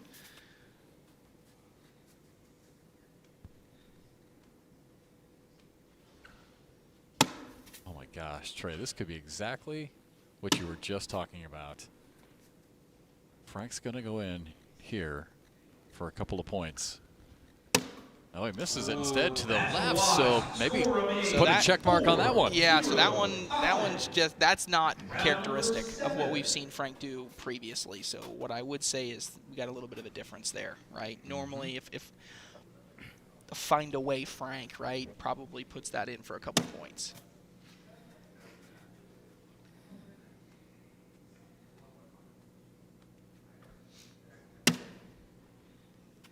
That's the first true block of the game that I've seen because he did flip it over. He's on the sticky side with that bag. Frank is staying with the sticky side on this next shot. I think he wanted it for that exact reason. He wanted to be able to kind of split those and hop through. Still got an opportunity for a couple points. No hesitation by Holland, spins it in. Yeah, now if you want to manufacture points, you're going to have to pull this away from the face of the other bag and go in.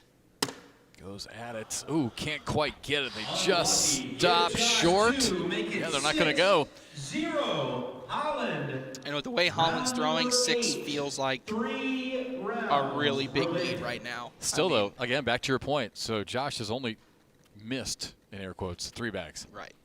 And he's only up 6. Oh, and now that one's short right. See him shake that one off in his head.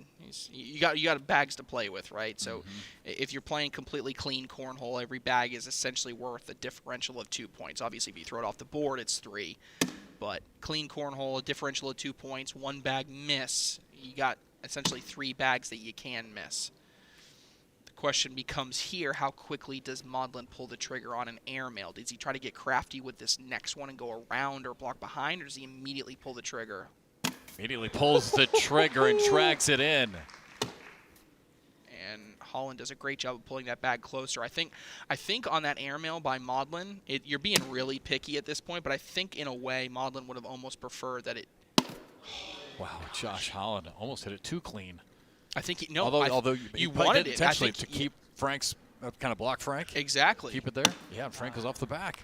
Yeah, Frank Maudlin right. went for another airmail. That was a beautiful. In those back-to-back airmails, Holland's airmail, you left it, which was better. Maudlin's, although it was flashier because you dragged the bag, I think you were better off actually leaving that bag there. Now, again, I don't know if he had enough precision to be able to do it, to decide that, or if it just happened, but. 7-0, 2 rounds to go. Frank Maudlin, he's got that sticky side down. He's got to start trying to block somehow, and he just misses to the left.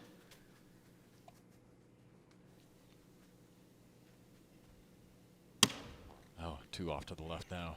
Yep, and without calling it, right?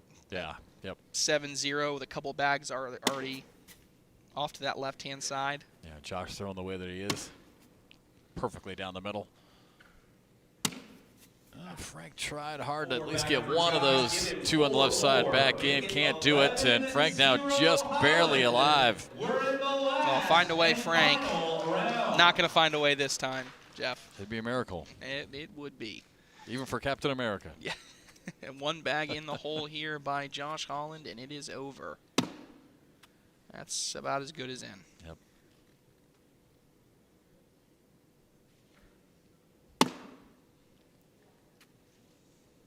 He's trying to edit now, and he does. And that'll do it. Yep. The 3 points. Too much to overcome here in the last round, and Josh Holland will be into the Pro Shootout Championship final of men's singles for a chance at winning the $40,000 first place prize. He awaits the winner of Ryan Smith and Tanner Halbert in the next game, and that will be a battle for that championship. And we'll have a completely different final from last year. Yes, no repeat. We're going to see the exact repeat on the women's singles side, completely new final on the men's singles side.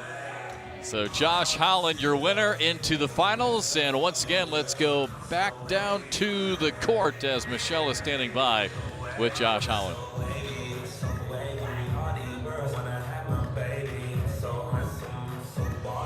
Josh, congratulations. How are you feeling right about now going over into the finals?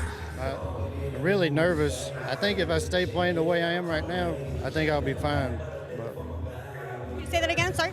I said as long as I stay throwing the way I am right now, I think I'll be fine. Yeah. And let's talk a bit about what you could do with that $40,000 that's looming. It's not far off for you. How do you keep yourself sort of, on the straight and narrow, not distracted by that? I just play under pressure all the time. I mean, there's a lot of nerves in it. Playing.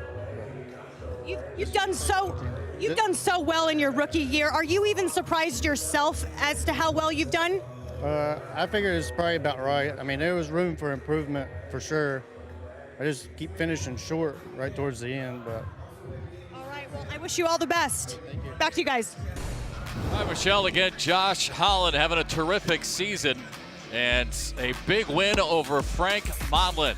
So Josh Holland is in. We'll find out who he'll play in the championship next.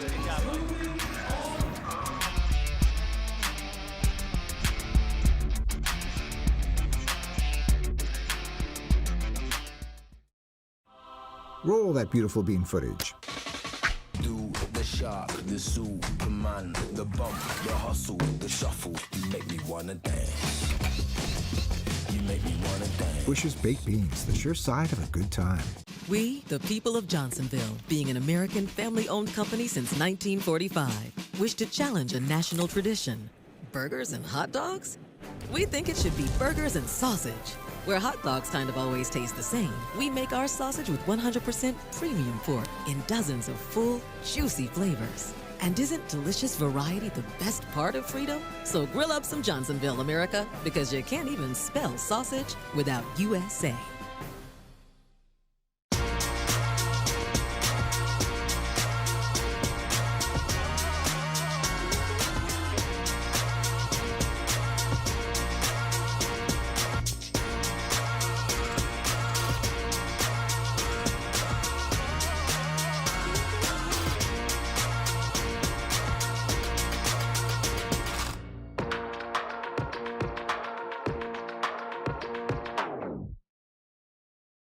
AllCornhole.com has the largest online selection of cornhole bags for players of all levels. Through years of research and development, AllCornhole.com is the perfect bags for even pro-level players. With over 4 unique series to choose from, including Game Changers, All Slides, Slide Rights, and Steadies, you'll be sure to find the right bags to dominate the competition. Whether you're looking for bags for family gatherings, competitive league night, or the pro circuit, go to AllCornhole.com to get the perfect boards and bags for you. In this house, we believe anyone can play and anyone can win. Where others have dropped the ball, the American Cornhole League has stepped up to the plate. Carefully crafted and trusted by players everywhere, we've set the standard for cornhole equipment worldwide. Branded with ACL Pro, ACL Competitive, and ACL Recreation stamps, look for our seal of approval to know you're making the right choice. Play like a pro with officially licensed American Cornhole League boards and bags from approved manufacturers. Visit our website to find your new game day gear.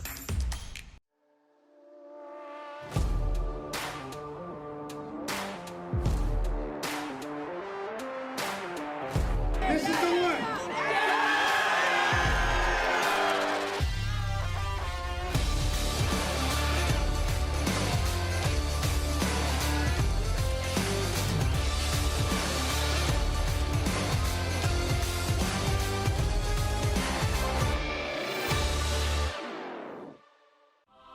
Roll that beautiful bean footage. Do the shark, the Superman, the bump, the hustle, the shuffle. You make me wanna dance. You make me wanna dance. Bush's Baked Beans, the sure side of a good time. And we welcome you back down to the main broadcast court here in Los Angeles, California. The Pro Shootout Championships 2022. Our women's singles final is set. Cheyenne Renner will take on Samantha Finley for the second year in a row. And on the men's singles side, we've got one in, the 5 seed Josh Holland with a win over Jimmy Humans that beats Frank Modlin. He's into the finals. There you see our next matchup, Ryan Smith against Tanner Halbert. There's the tail of the tape between these two. Ryan Smith just inside the top 40. Tanner Halbert, terrific 2022 season. Former world champion, number 6 in the world currently. PPR just under 10. It's going to be an interesting matchup here. Tanner Halbert, a top 10 player, as you saw there, and someone that's really starting to find his groove. He was a rookie this season. Certainly at the beginning part of the year, he had some places where he's flashy, but I really think kind of similarly to Cameron Belvin, I thought he's finished the year really strong. And so he's going to be really tough to beat. He took down number 2 player in the world, Alex Rawls, in the quarterfinals to get here, and it was not close. I believe it was 24-6 final. So Tanner Halbert certainly coming in, throwing really well, going against Ryan Smith, and I don't know if it's a little bit of an advantage, but Ryan Smith did play on this court once already. He won his quarterfinal match against Eric Davis. Now, playing against Eric Davis and then playing against Tanner Halbert, you're going to see 2 very different play styles, right? Tanner Halbert wants as clean of a board as possible, whereas Ryan Smith is going to continue to do what he kind of did against Eric Davis, which is make it a dirty board, make it a congested board, and see if he can get away with just getting more to fall in than his opponent.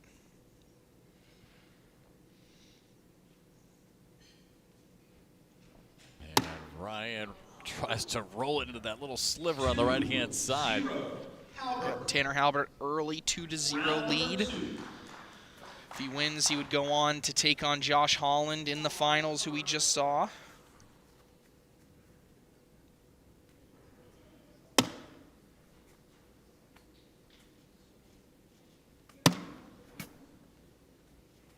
Ends up being a replacement back. Nice V block there. Deflects Tanner a little bit to the left. But he's still kind of holding on to that side of the hole. We talk about a lot of players having a signature shot, and I just set it up because he missed it as I say this. But I think one of Tanner Halbert's great strengths is that step out. He's been so consistent with that, whether it's collecting a bag by stepping out or if it's just simply going around a few different bags. He's been really good with that this season. Ryan angles that bag and rolls it in. What a beautiful shot by Ryan Smith, and he'll tie this game up. Incredible roll, because you didn't want to roll on top of the bag on the left-hand side too much, because if you knocked it too hard, it would go in. So he uses the right side pile, which is more stationary because you got multiple bags there. That is a pro-level shot by Ryan Smith.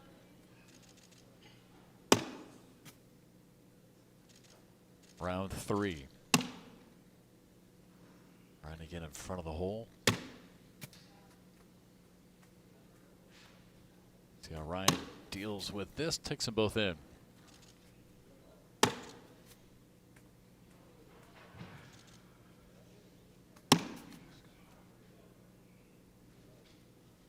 And that That one spins in. Wow. Again, you can just, the pressure, right? You can just feel it. So we go into round number 4 here, getting into the middle part of the game, right? So at this point, you've kind of got those initial round nerves out of the way, right? Now there's more of a focus zone of, okay, you are running on adrenaline for the first few rounds. Now it's just about let's maintain focus, let's make sure we execute, and know that towards the end of the game is when you're going to start getting those nerves back.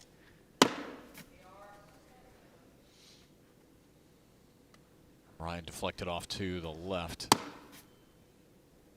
So advantage here for Tanner in round 4 of 10, but gives it back going off to the left.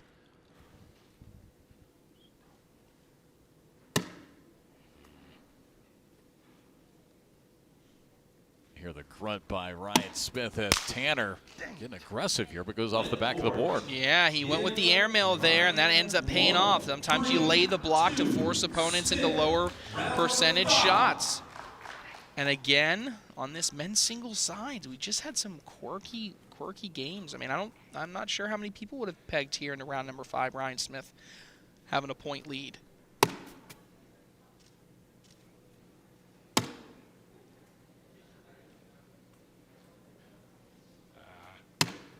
Oh, Ryan way off to the left. We'll see what happens here, though.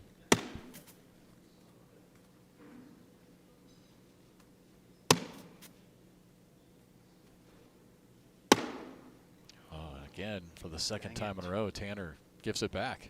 Yeah, he gave it right back, misses it to the right, in for the wash, and he's in. Going to maintain a 3-2 game as we head into round number 6. Round number 6. Well, you and I were just talking before we came on, and this could very well end up being a blowout either way. Only halfway through, but it just feels like anytime you play Ryan Smith, you're just going to have to work, right? I mean, it's just, you're going to have to manufacture points. The board is not going to always be clear. It's just difficult. Well, and the funny thing is that's been a change. That hasn't always been the case, right? I would say a year and a half ago, 2 years ago, Ryan Smith was one of those players that was going to slide mostly everything in a row, and he was known for being a player that could go on these long rounds of throwing 12, 16 bags in a row, and that's just a completely different player than what we're seeing now. Ryan Smith may have gotten a little bit of a break here because now he's kind of got a little bit of a lane to maybe go through this but he's staying sticky side. Okay, he felt like he could push it. Although I did make the comment earlier, I don't know how much faster that slick side is on those bags. Those have been used. Tanner trying to go in behind, but again, still off to the right a little bit, right, Trey? Yeah, so if you're really aggressive, you go airmail or maybe a really hard push. If you want to be a little bit more conservative, you may go with a roll, but he's got slick side down, tells me push. Yeah, going push and is able to just nudge one in. Yeah, he kind of a little bit of a shrug there. Okay, I'll take it. He's 8-4. And you push the wrong bag. Oh, that is a 6, Jeff. And again, it's what we were just talking about. These rounds against Ryan Smith are going to be ugly. You got to execute. Yeah. I mean, he just forces you to execute at such a high level. Watch this again, just trying to go through. He wanted to be on the left side, right? He missed to the right. If he was on the left side, he was going to take his bag and leave Smith's, but he just missed it a little bit. Have to be so precise. And now Tanner down 9, round 7.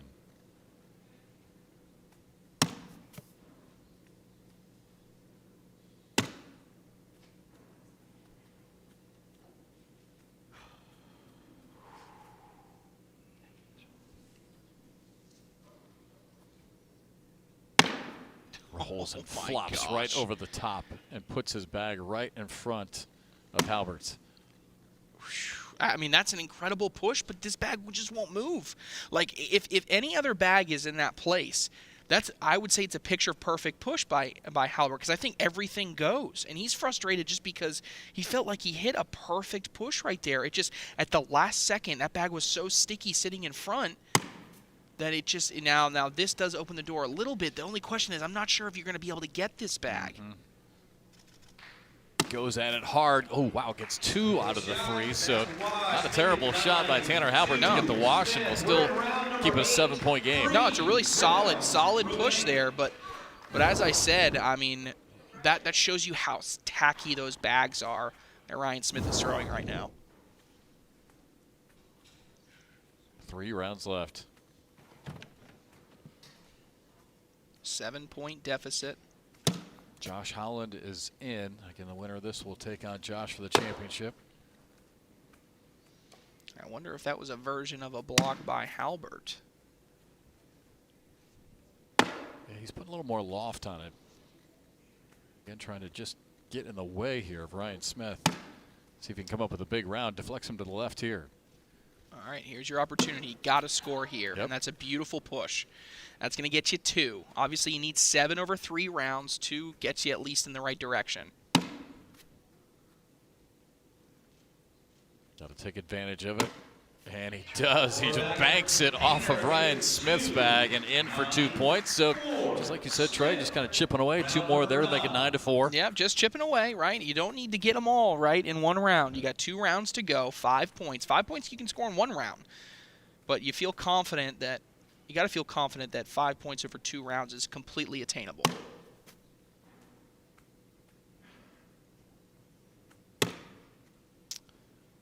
Just a little bit left. Is that another opportunity? So is that one of your question mark bags? That is a question mark bag. I really don't think Ryan Smith will go after this unless like the next couple bags get somehow off the board. So Tanner potentially here with a chance to get a couple more points, and now that one kind of sticks on the left. That might have. Oh wow. Oh. How aggressive is Smith here to go after this bag? I don't think you need to be. I think you just go in, you slide in, you take your watch. You know, 5-point lead into the last round is huge. His 3rd bag seemed to help it out a little bit. He did and gets them both in. Yeah, and I love that of being able to say, I'm not going to go for an airmail, and I'll just throw it hard at it, right? Going for a slide, and if it falls, it falls. Trey, I thought the 3rd bag was critical. When he threw that, you could see it just kind of nudge and bring that bag back a little bit to make it gettable. And now a 7-point lead in the last round for Ryan Smith to get into the finals to play Josh Holland, and the first bag is in. Halbert goes way high in the air, intentional block. And that is going to do it with that 2nd bag in. Ryan Smith has booked a ticket to the finals. Talk about contrasting styles that we will see in the finals of this pro shootout on men's singles. We're going to have the bag for bag ability, 16 or 15 in a row to start the last game by Josh Holland versus Ryan Smith, who at one point in the last game had a 6.5 PPR as he was beating one of the best players in the world. This is going to be an interesting dynamic and matchup between these two in the finals. We're seeing Ryan Smith with the win over Tanner Halbert. As Trey just said, he'll head off to the championship round to face Josh Holland. All right, let's head back down to the court with Michelle. Ryan, congratulations on advancing to the finals where you're going to meet Josh Holland. How are you feeling right about now? I'm feeling good. Coming into that game, I knew it was going to be a different play style because Tanner is just more hole opposed to when I played Eric. So I know I had to focus on putting more in the hole and capitalize when I could. But I'm feeling good. I got 2 under my belt now, so it's the finale now. So it's all or nothing. Let's talk about the play style then. How are you going to have to play against Josh? I mean, the dude is like a robot. I mean, he's in the hole. I'm going to have to mix it up. I don't want to do too much, but I'm going to have to block his lane because he's just down the middle. So. Are you experiencing any nerves right about now? The first game was a bit antsy. I wouldn't say nervous, but just pumped. And after the first game, I felt a bit better in that game. So feeling good. Yep. Well, all the best to you. Thank you. Back to you guys. All right, again, congratulations to Ryan Smith. So our women's singles finals set, Cheyenne and Samantha. On the men's side, Josh Holland and Ryan Smith. We move on to doubles next.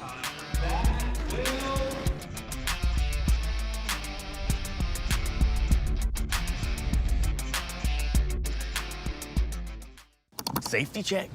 I changed those wiper blades last year. It's called wear and tear, Dad. It's called seriously. Don't worry. Discount Tire has wiper blades they can install for you at the same time as your tire service. My girl. Wipers, tires, rain or shine.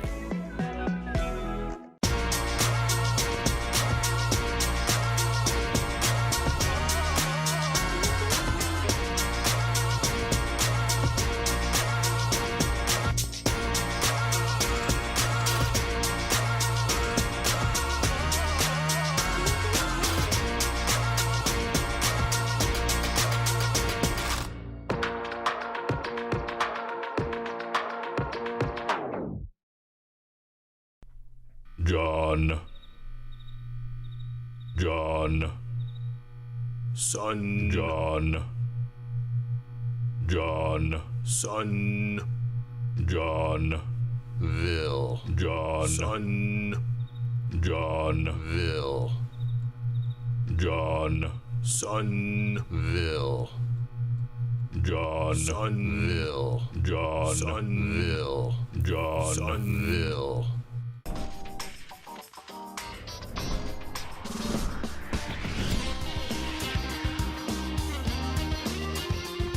My name is James Baldwin. Samantha Finley. My name is Cody Henderson, and I'm an ACL Pro. On the way.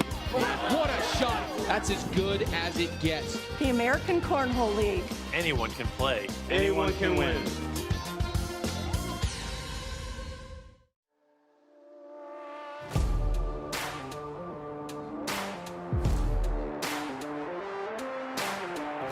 This is the one.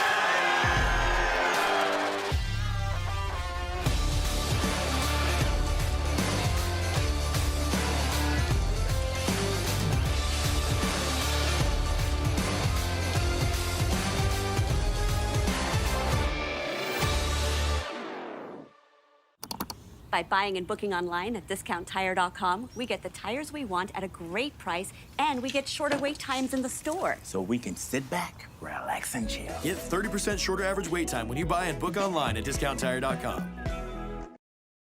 Safety check. I changed those wiper blades last year. It's called wear and tear, It's Dad. called seriously. Don't worry, Discount Tire has wiper blades they can install for you at the same time as your tire service. My girl. Wipers, tires, rain or shine.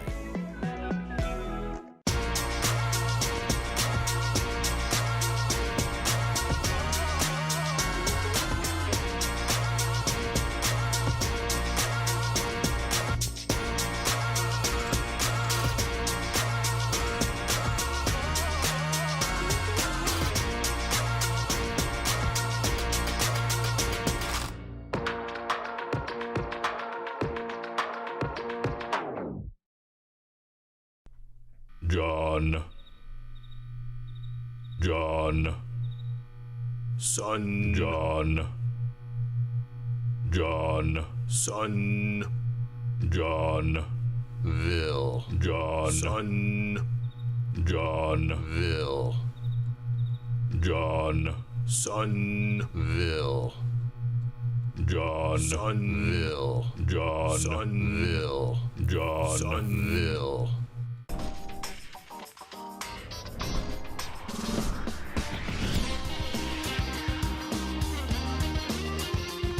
My name is James Baldwin. Samantha Finley. My name is Cody Henderson, and I'm an ACL Pro. On the way. What a shot! That's as good as it gets. The American Cornhole League. Anyone can play. Anyone can win.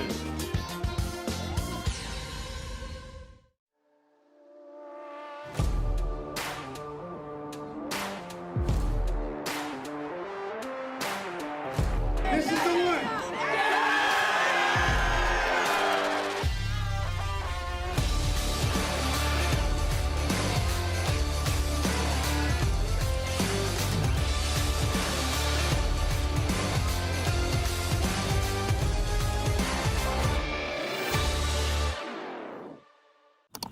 By buying and booking online at discounttire.com, we get the tires we want at a great price, and we get shorter wait times in the store. So we can sit back, relax, and chill. Get 30% shorter average wait time when you buy and book online at discounttire.com.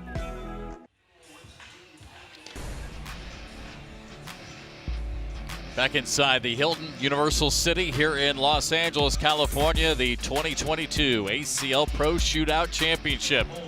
Our women's singles final is set. Cheyenne Renner against Samantha Finley. Men's singles final is set. Josh Howland, Ryan Smith. And now time to move on to our doubles bracket. And first up, it'll be Noah Wooten and Ryan Windsor, as you can see, against Brett Guy and Eric Davis here in the top half of the bracket.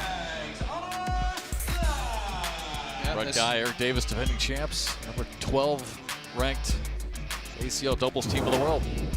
Yep, and defending champions of this event. And that first bag to the right there by Brett Guy leaves the door open initially out of the gate for Ryan Windsor.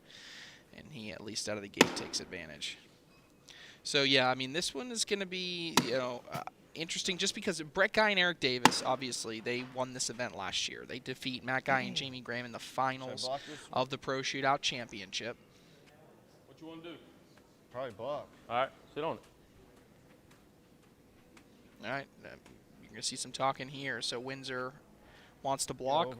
Wooten says block, but missed the block. But I was just going to say, we haven't seen the same Brett Guy and Eric Davis that we saw last year, so you just wonder if they have the staying power. You can go big if opportunity you here, want right, to. for Hit Ryan? this side. You won't take his. All right. Yeah, that's what I was thinking, the same thing. Yeah, he does. Able to chip one in. Yep. Take a couple points, right? Yeah. Yep. It's a little bit different than, say, play to 21, right? You'll take your points where you can get them. Sure, yep.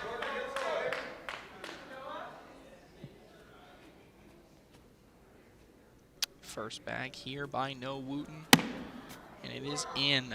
This is going to be a really interesting side to watch. Two very creative players. Imaginative. Both great words to describe these two, creative and imaginative, when it comes to throwing bags onto a board into a hole. I mean, that's really what they are. I mean, but it is. And all the bags just sliding right in. Right, yeah, as soon as they say that. And you just wonder if it's a little bit of an adjustment from Eric Davis specifically, just because, I mean, that game he played against Ryan Smith in the men's singles was extremely dirty, right? I mean, bags all over the place on the board.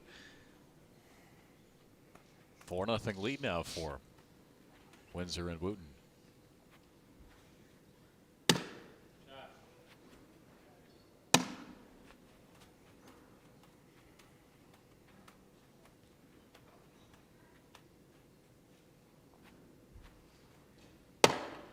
Again, he blocks behind, and that time that's a better blocking lane. Oh, Brett, no hesitation going after it right away. Misses it. Come on. Up and in or on top of the pile? No, roll in. All right. Come on. Big shot here, boy. Yeah, he wants him to roll. He wants him to land about right here. Just hop right over these bags and in. Good. All right.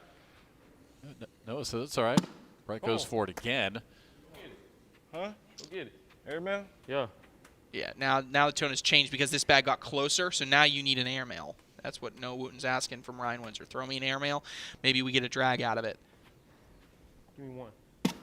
Oh, splashes him and goes 2 for 1. Good hit, Windsor. And now final bag here for Brett Guy. Got to be an airmail just to give up a single point. And, oh, wow, it's a clutch shot there for Brett Guy. Still going to be a big round. Look at this. Assist lands perfectly. Yep.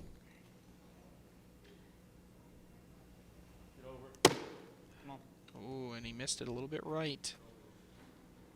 All right. Now. Here we go. Yep. This is what we expected on this side, right? Somewhere Anthony Ione just woke up and said, okay, what do we got? I got a block.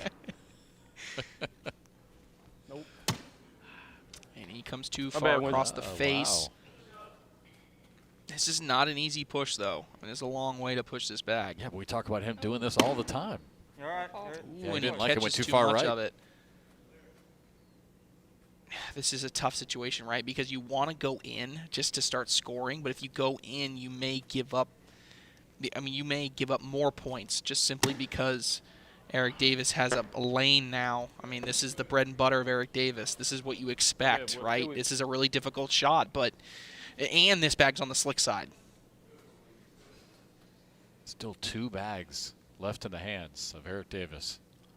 No. Goes at it hard. I think got one, but the other one flies off the back of the board.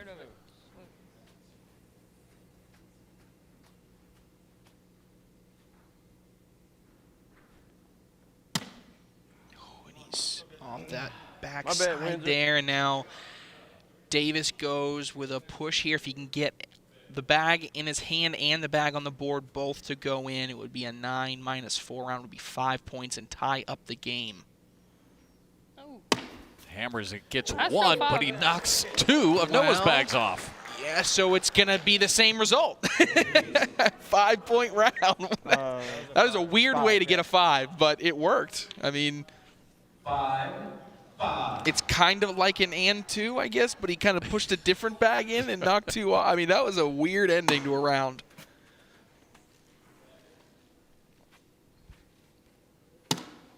I'm glad you're here because they picked up those bags on the other end so fast. I'm like, wait a second, I haven't had a chance to score it yet. Round 4 of 10. Oh, nice bag. Ooh, and he just sits on top. Now, will that bag go is the question. And now you left the door open. I think if you stay skinny enough, you may be able to get both on a slide. Oh, they're still moving, and they go. Wow. Noah said, hang on a second. He said, hang on a second, they're moving. He was right. Oh, I think, I don't know whose mic it was, but I think Ryan Windsor said nope. And Wooten said, I got you. Yep. Don't worry about it. Yep. 7-5. Almost at the halfway point here.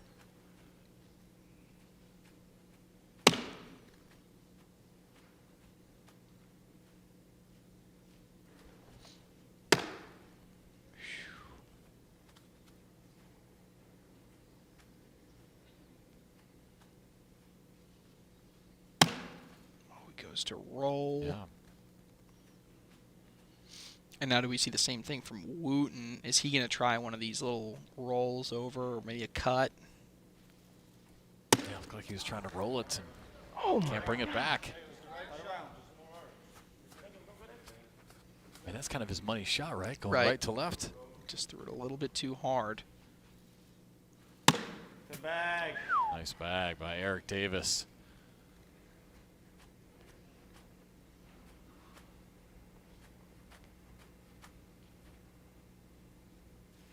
Get down. My bad, trying to get it, but again, too short. So it looks like it's a wash showing right now. Anything Davis throws here is points. I mean, they're going to take their time out. I mean, yeah. Okay.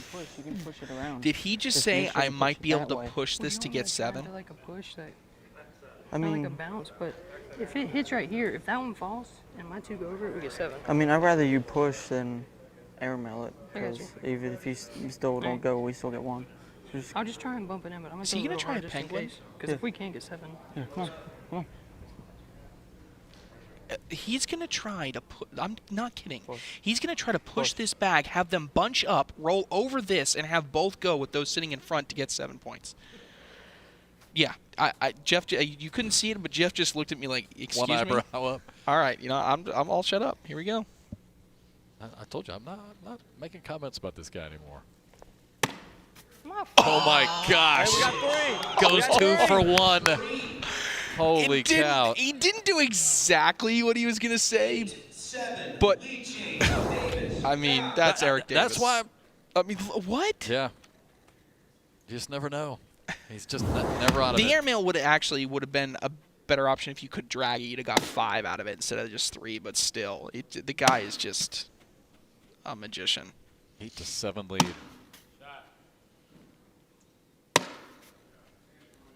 Brett just firing him in.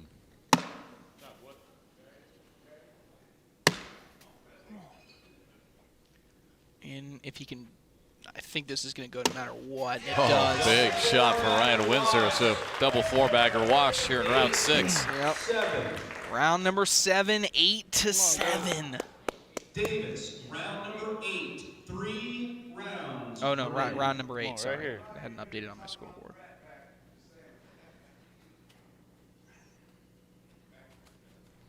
Yeah, players have corrected on the court. It should be round 8. There we go.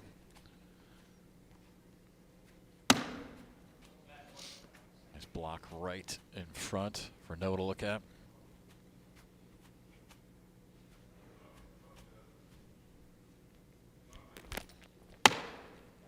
There's that cut he was looking for last round. Yep, and he just sits in the side of the hole there. helps him out a little bit. Expect the same shot. I think you're going to see the same shot unless that bag moves. You're going to see it a couple more times.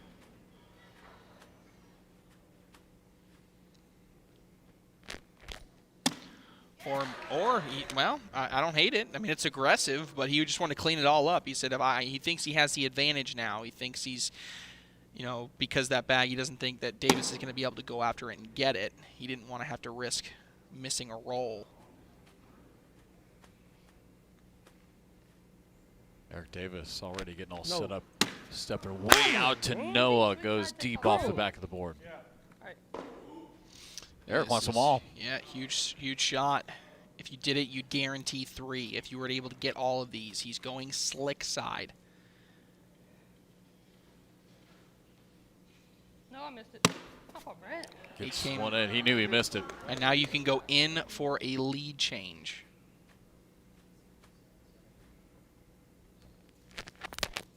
And fires it just off of Eric's bag and in. A couple of points. 9-8 into round number 9. We're in round number 9. Oh my gosh, 2 rounds left. These are the last bags these two will throw, barring overtime. Get over. Good shot. I like it. He called for it to get over. He didn't want to miss that one right. He'd rather miss it left.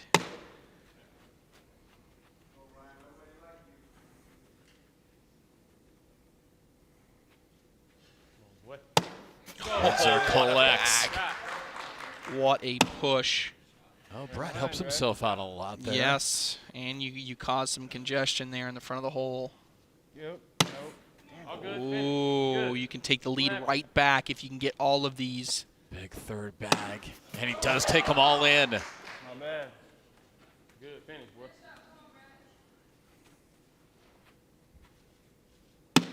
Oh my gosh, and now Brett has got a chance to just slip in that front side for a 4-bagger and maybe get 4. Get 4 points, make this a 3-point game going into the 10th and final round. Come on, Eric. Sneak it in, and he does! A 4-point round. And now, Noah got to score 3 points in the final round to force overtime. Anything less, Guy and Davis go back to a Pro Shootout Championship final.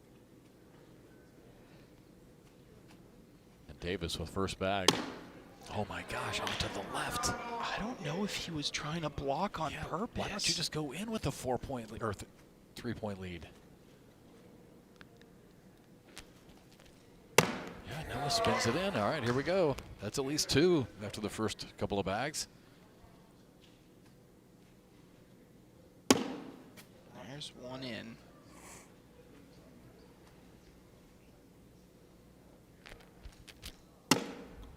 Noah off to the left.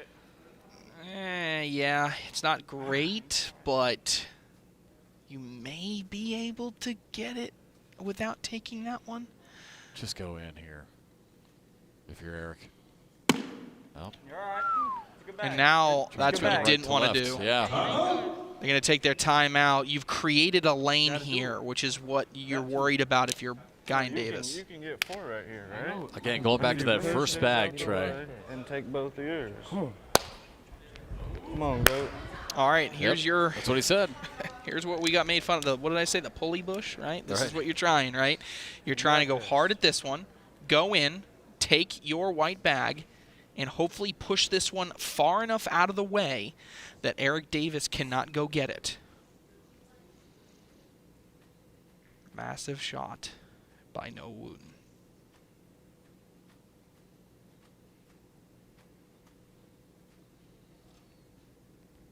Third bag. Oh my gosh, wow. And he really threw that hard. Yeah, didn't have to go that hard, did you? I'm not sure if you had to throw it that much, but we'll see. I mean, so really where you're looking at now is Eric Davis just got to put it in. Yeah, I like what Brett just said. Just put it in. Don't think. Just put it in. And he does. And he does. Yep. And now you have to. And that other one on the backside kind of nudged closer in. Yeah. Noah tries to zip a fastball, and it's not going to help. So for the second year in a row, Eric Davis and Brett Guy are into the finals. They are grinders, man. They just haven't necessarily had it all year in the national level, but it must be something about this shootout series. This year going back to the finals, and now next game they're waiting to see who they'll play. Well, they said earlier today that they did have a lot of confidence coming into this event here this weekend, specifically after winning it last year.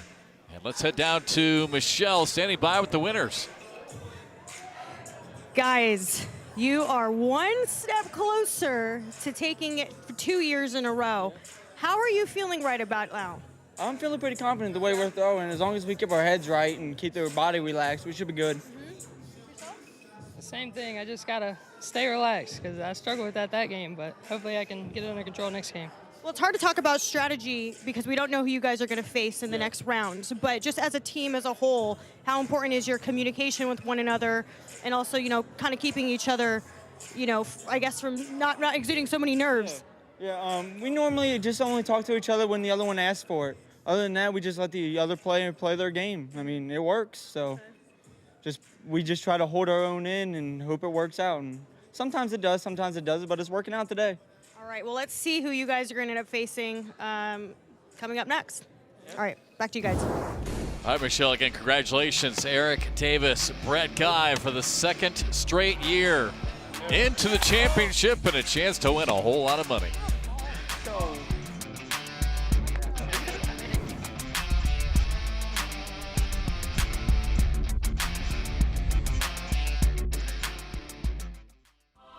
Roll that beautiful bean footage. Do the shark, the Superman, the bump, the hustle, the shuffle. You make me wanna dance. You make me wanna dance. Bush's Baked Beans, the sure side of a good time.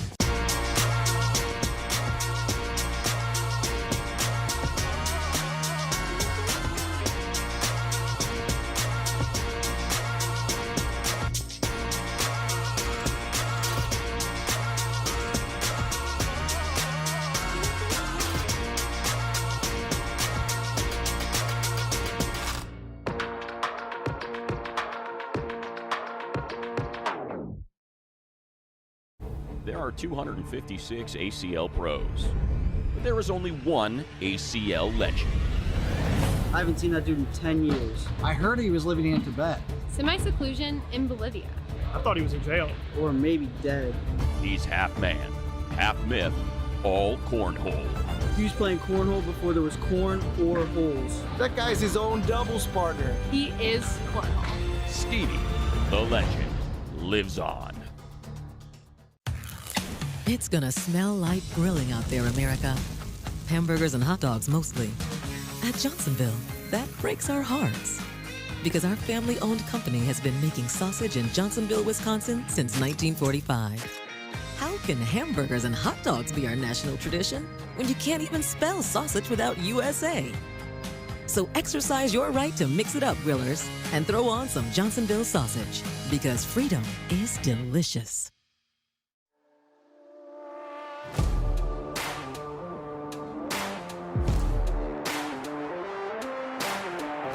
This is the one.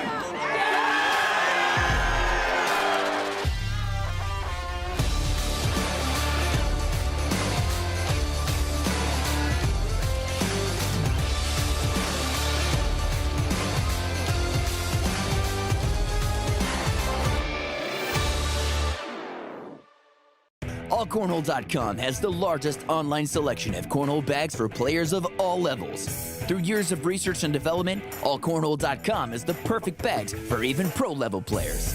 With over 4 unique series to choose from, including Game Changers, All Slides, Slide Rights, and Steadies, you'll be sure to find the right bags to dominate the competition. Whether you're looking for bags for family gatherings, competitive league night, or the pro circuit, go to AllCornhole.com to get the perfect boards and bags for you.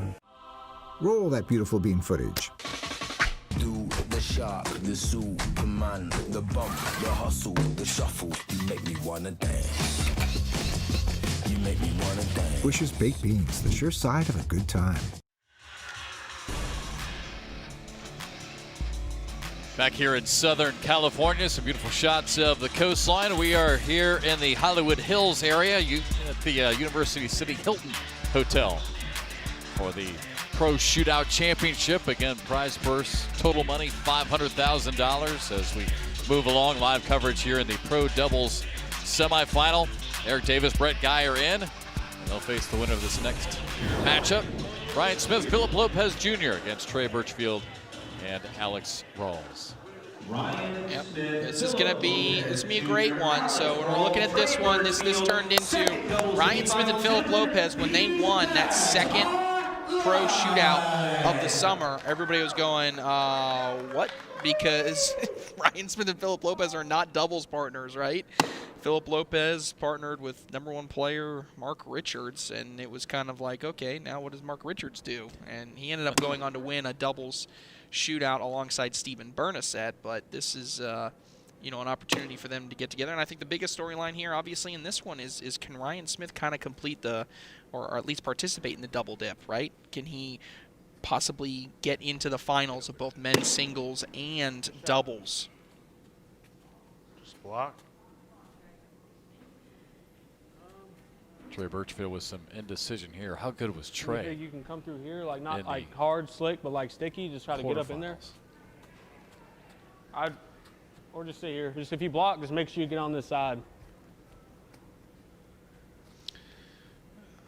Be careful about that advice. You don't want to end up too far left, and that is a perfect shot, right? If you're thinking, okay, just go left, left, left, you didn't want to end up like here, and end up with a lane here. I think you might still have a little bit of a lane. You got 2 bags left. I don't mind going to the hard push here. That's pretty hard. Yeah, nudged his 2. Real close. Now Birchfield goes in behind. Short airmail right on top. Go ahead. All right, big shot right out of the gate, round 1. Ryan Smith going for it, able to hit one of them in. Yeah, he gets one in. That's going to be a single point for Ryan Smith. 0. Smith, Lopez. Trey Birchfield, I think he just said, could have been worse. Yeah, and he's right. Could have been a lot worse. Now, in fairness to Trey Birchfield, he wasn't that sharp the first half of the last game when we said he was unbelievable. It was really the second half. The last 3 rounds, he was just unbelievable, hitting every shot possible.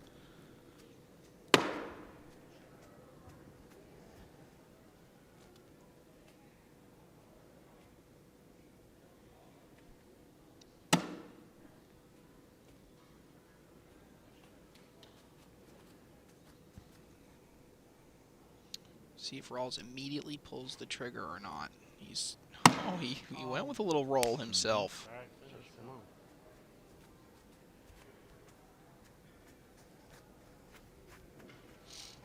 Lopez, he's got that slick side. I think he's throwing pretty much, I guess he's alternating a little bit between the two, but I assume he'll throw mostly slick side considering how tacky these bags are.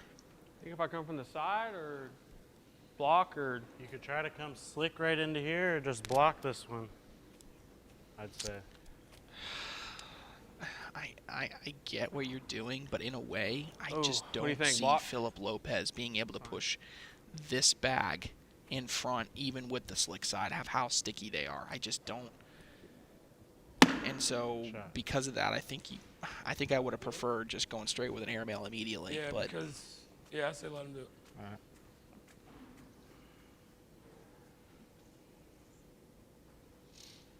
Last bag here for Lopez.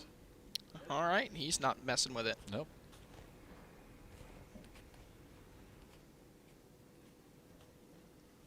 All right, Alex Rawls, here's your opportunity for an airmail for points. Yeah, I'm going for it. And trampoline's off. A lot of bags there. Wow. That's going to be another random point. Again, it's like kind of a weird start to the game. Smith and Lopez just a couple points up.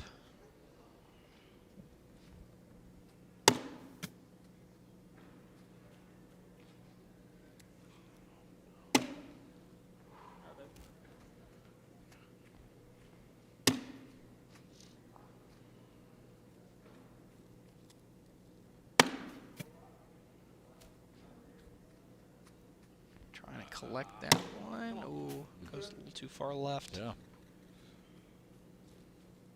Birchfield trying to go straight in. Wow.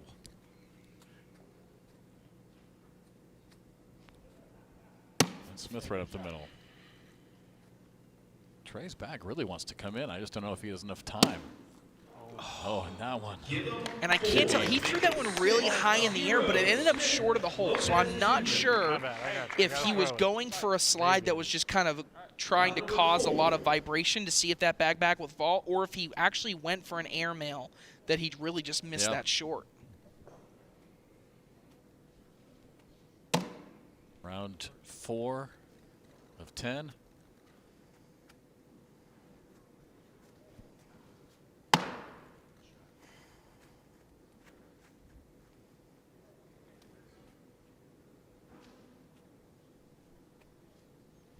Second bag for Lopez. What do you think? He's got it all bunched up there. Come into it. Come in, Sticky.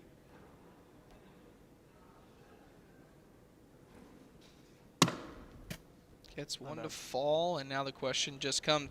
If you go straight at this, do they create a 3-wide bunch on the left side, or do they fall on top of each other and everything goes?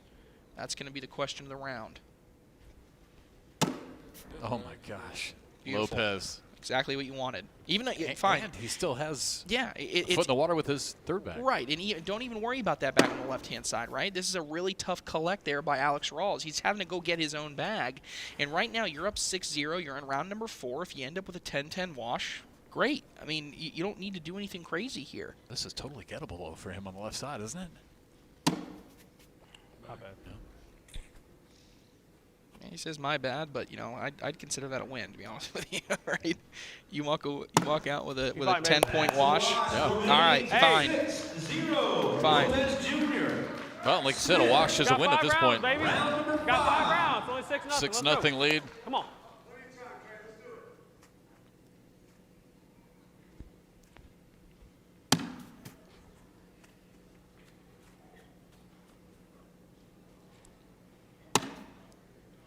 And I think that one will come back. Yeah, it 1-2 last round. He just ran out of time. There it goes.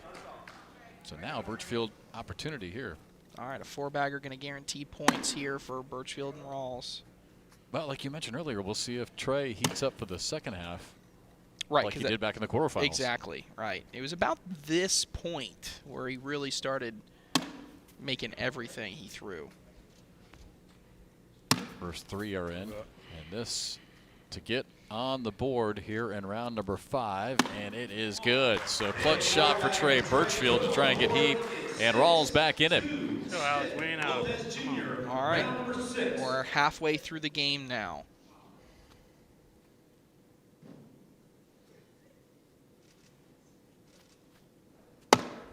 Rawls right in front of the hole. And a little bit on that lane side for Lopez. Yeah, this is going to be tough to get around unless he just immediately wants to go, fine, I'm blocking, we're going airmails. Nope, looks like he tried to go through it, and here's one of my question mark bags. You know, I like my question mark bags there. That's going to be... We actually need to get you a question mark that you can actually just put on top boom, of it. Yeah, right there. Lopez not stepping out.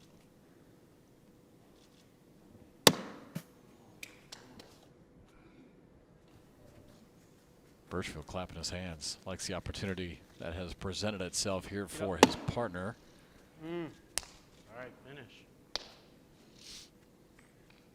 Now a layup here tells me I'm okay leaving the round, giving up 2. Yeah. That's what it's told me. That's right where he wanted it, right? Go for All right, regular now airmail, try to get it Trey short. Birchfield calling for an airmail. All right, let's go. Yeah, a short airmail might be a little bit aggressive. Not sure if that bag will flop all the way over. It may, but I think a traditional airmail is more of what you're looking for here. Oh my gosh, a Land on little top of it. drag. Airmail. And that was not an airmail. That was literally landing on top of it and sliding it up and in. It's up to you what you want to do. Right, yeah. Even if you go in now, you're giving up 4. So is that a slide mail? Yeah, it's slide mail. He's going Hard push. He tried to go after that bag, and that's going to be a 6-point round. Talk about a game-changing.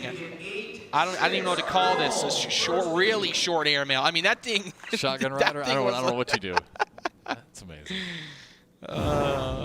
Great shot there by Rawls. Finish up. 4 rounds remain. All right, so right away a question mark bag there in the upper right corner. Shot.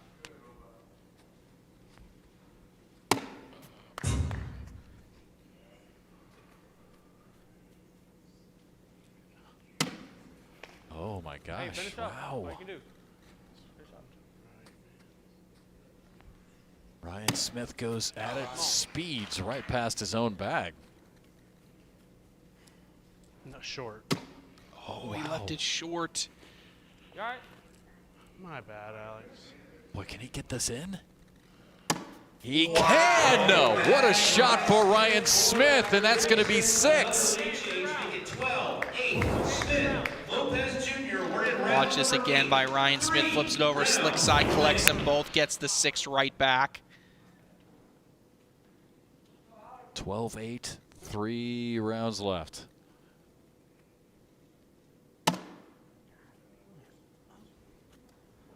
Lopez unhappy with that first bag.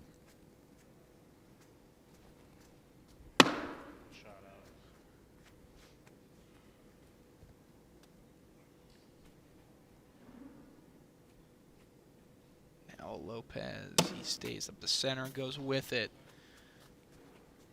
Good bag, but we're all still, I think, an opportunity. If he can rotate this bag out of the way, he's really sitting pretty, but he brings it closer. He missed a little bit left. Now he's still set up to go in with that bag, but if he had stayed a little bit closer to the right side of the hole, he could have kind of got around it without getting Lopez's bag in. Third bag for Lopez. And this is pretty hard right at it. You got that lane again, Trey, that you talk about? Yep, that little lane on the left-hand side. Oh, beautiful. Takes 2 for 1. Yep. Got to be careful here if you're Lopez. I know you really want this bag, right, but hey, you know, giving up 2 points is okay. You just don't want to bunch these on the right-hand side. Okay, that's fine. You're still in for 2 for Rawls. Flips it just around the hole. It's going to end up being a wash, and Alex Rawls can't believe it. He knew he had an opportunity to cut the lead in half. But now we got 4 points separating these 2 teams with 2 rounds to go. The last 4 bags, barring overtime, that these 2 will throw. First one in by Ryan Smith.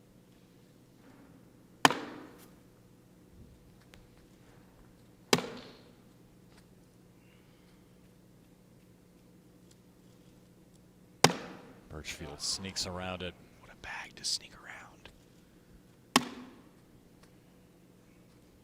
2 right in front of the hole now for Ryan Smith. So Trey's going to go in behind it. What a block. Perfect. Now Ryan Smith, does he do his best Alex Rawls Whatever you feel comfortable impersonation? with. I mean, if you don't want to shoot the airmail, roll it then. Oh, the rollback has been good for Ryan. That's not a terrible call, right? Yeah. I mean, his rollback's been good this afternoon. Oh man, right? So I don't want to do nothing fancy. I'll listen to what they say. Short. You don't have to, then just roll it. The worst you give up is 4. I gotta help you. You gotta do what you're comfortable with. If you're not comfortable with an airmail, then just try to roll. Everybody all right? It's your call. Do you, man? Seriously, you all right? I don't want to go.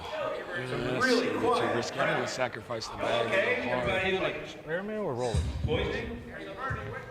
All right, so airmail or roll. I mean, that's pretty straightforward, right? The downside is if you hit the roll and miss and end up on the side, then you give up 4, which is a tie game. All right. Get it. Airmail to tie it up, to send it to round 10, all locked at 12. On the way. Oh my gosh, what a shot by Trey Birchfield. Look at the emotion, hits it perfectly. He knows it. He knows what that means, and now he gives all the momentum to his partner. 12-12, round 10 for a chance to get to the finals on CBS and a shot at $100,000. First bag, short right of the hole, still likely to go in.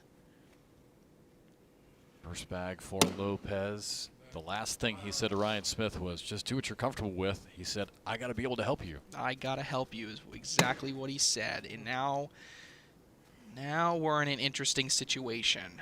Rawls is not going to be able to get this bag without help. Critical second bag here for Lopez Jr. Oh, wow, taps it in. The other one deep. Around it? Well, now that you've opened it, gosh, this is really tough for Rawls. He's actually not going to go after the short bag. Yeah, steps out and just goes skinny on the left side. Let's go, Alex.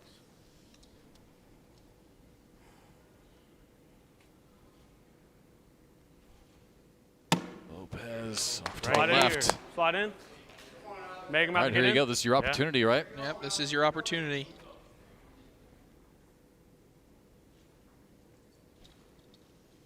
Rawls slips it in. One now. Lopez has to go in without that yellow bag falling. Spins it in. Oh my gosh. Philip Lopez Jr. He stays alive. The world, how did he get that in and not bring in Alex's bag? Unbelievable, and we are in overtime, which means whoever scores this round wins. Birchfield with the honors, straight down the middle.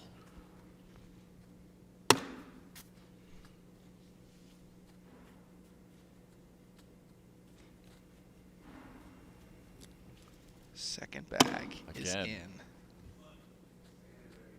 Ryan Smith again trying to answer. He does. Oh my gosh. First two in.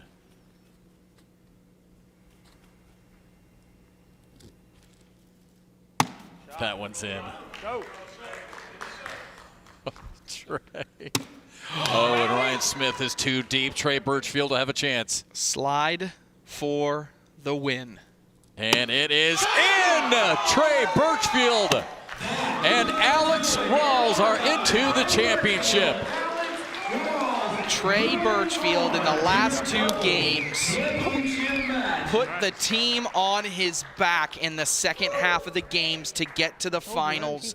Again, showing why he was a world champion in 2021. The big airmails, the big pushes in the previous game, and now they are into the finals to take on Brett Guy and Eric Davis for $100,000. What a win. Again, Trey Birchfield, Alex Rawls moving on. And let's send it down to the courts. Michelle standing by with the winners. Guys, what a close match that was. How are you guys feeling right about now? I'm sure the adrenaline is going. Yeah, adrenaline's going crazy right now, but, you know, is what it is. It's cornhole, close matches like that all the time, and it just so happened we pulled this one out. Trey, it all came down to you. Yeah, well, we got down early in both games, and we pulled them both out, and hope to pull one more out. So now we can finally talk strategy because we know you guys are playing in the next match. But let's talk a bit about the fact that they won last year. Well, we're looking to win this year. It's a new year. We're just going to do the best we can, and so we've been doing the whole time. And you know, we stay positive through matches. Getting down, we just try to come back in games. We've been lucky enough to do it, so we'll just try to keep it going. And any nerves? You guys are going to be on CBS. Any nerves there between you guys? Nope, we're ready to win this thing. Ready. All right. Well, thank you for your time. Back to you guys. All right, I love that by Trey. He's like, nope, we're just ready to win it. No, ready to roll. We'll just take that check.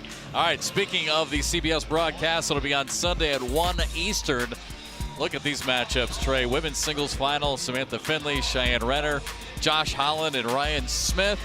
In the men's singles final, and then the two winners that we just saw in this one, Trey Birchfield, Alex Rawls against Eric Davis and Brett Guy. I mean, really, what a lineup. Yeah, it's just going to be a fun one. We got two former champions, right? We got Guy and Davis, as well as Renner, trying to make it back-to-back seasons in which they win this Pro Shootout Championship. We got revenge on Sam Finley's mind from what happened last year. And then we got a couple players that, you know, looking to just make a splash this season and get a big paycheck. So I think it's going to be an incredible final. Well, that'll wrap things up here for now, here from Los Angeles. Again, we had 24 automatic bids, and now we are down to our final 3, the men's championship, women's championship, and pro doubles. Again, CBS 1 Eastern on Sunday for the championship. For Trey Ryder and our entire crew, I'm Jeff McCarriger saying so long from Southern California.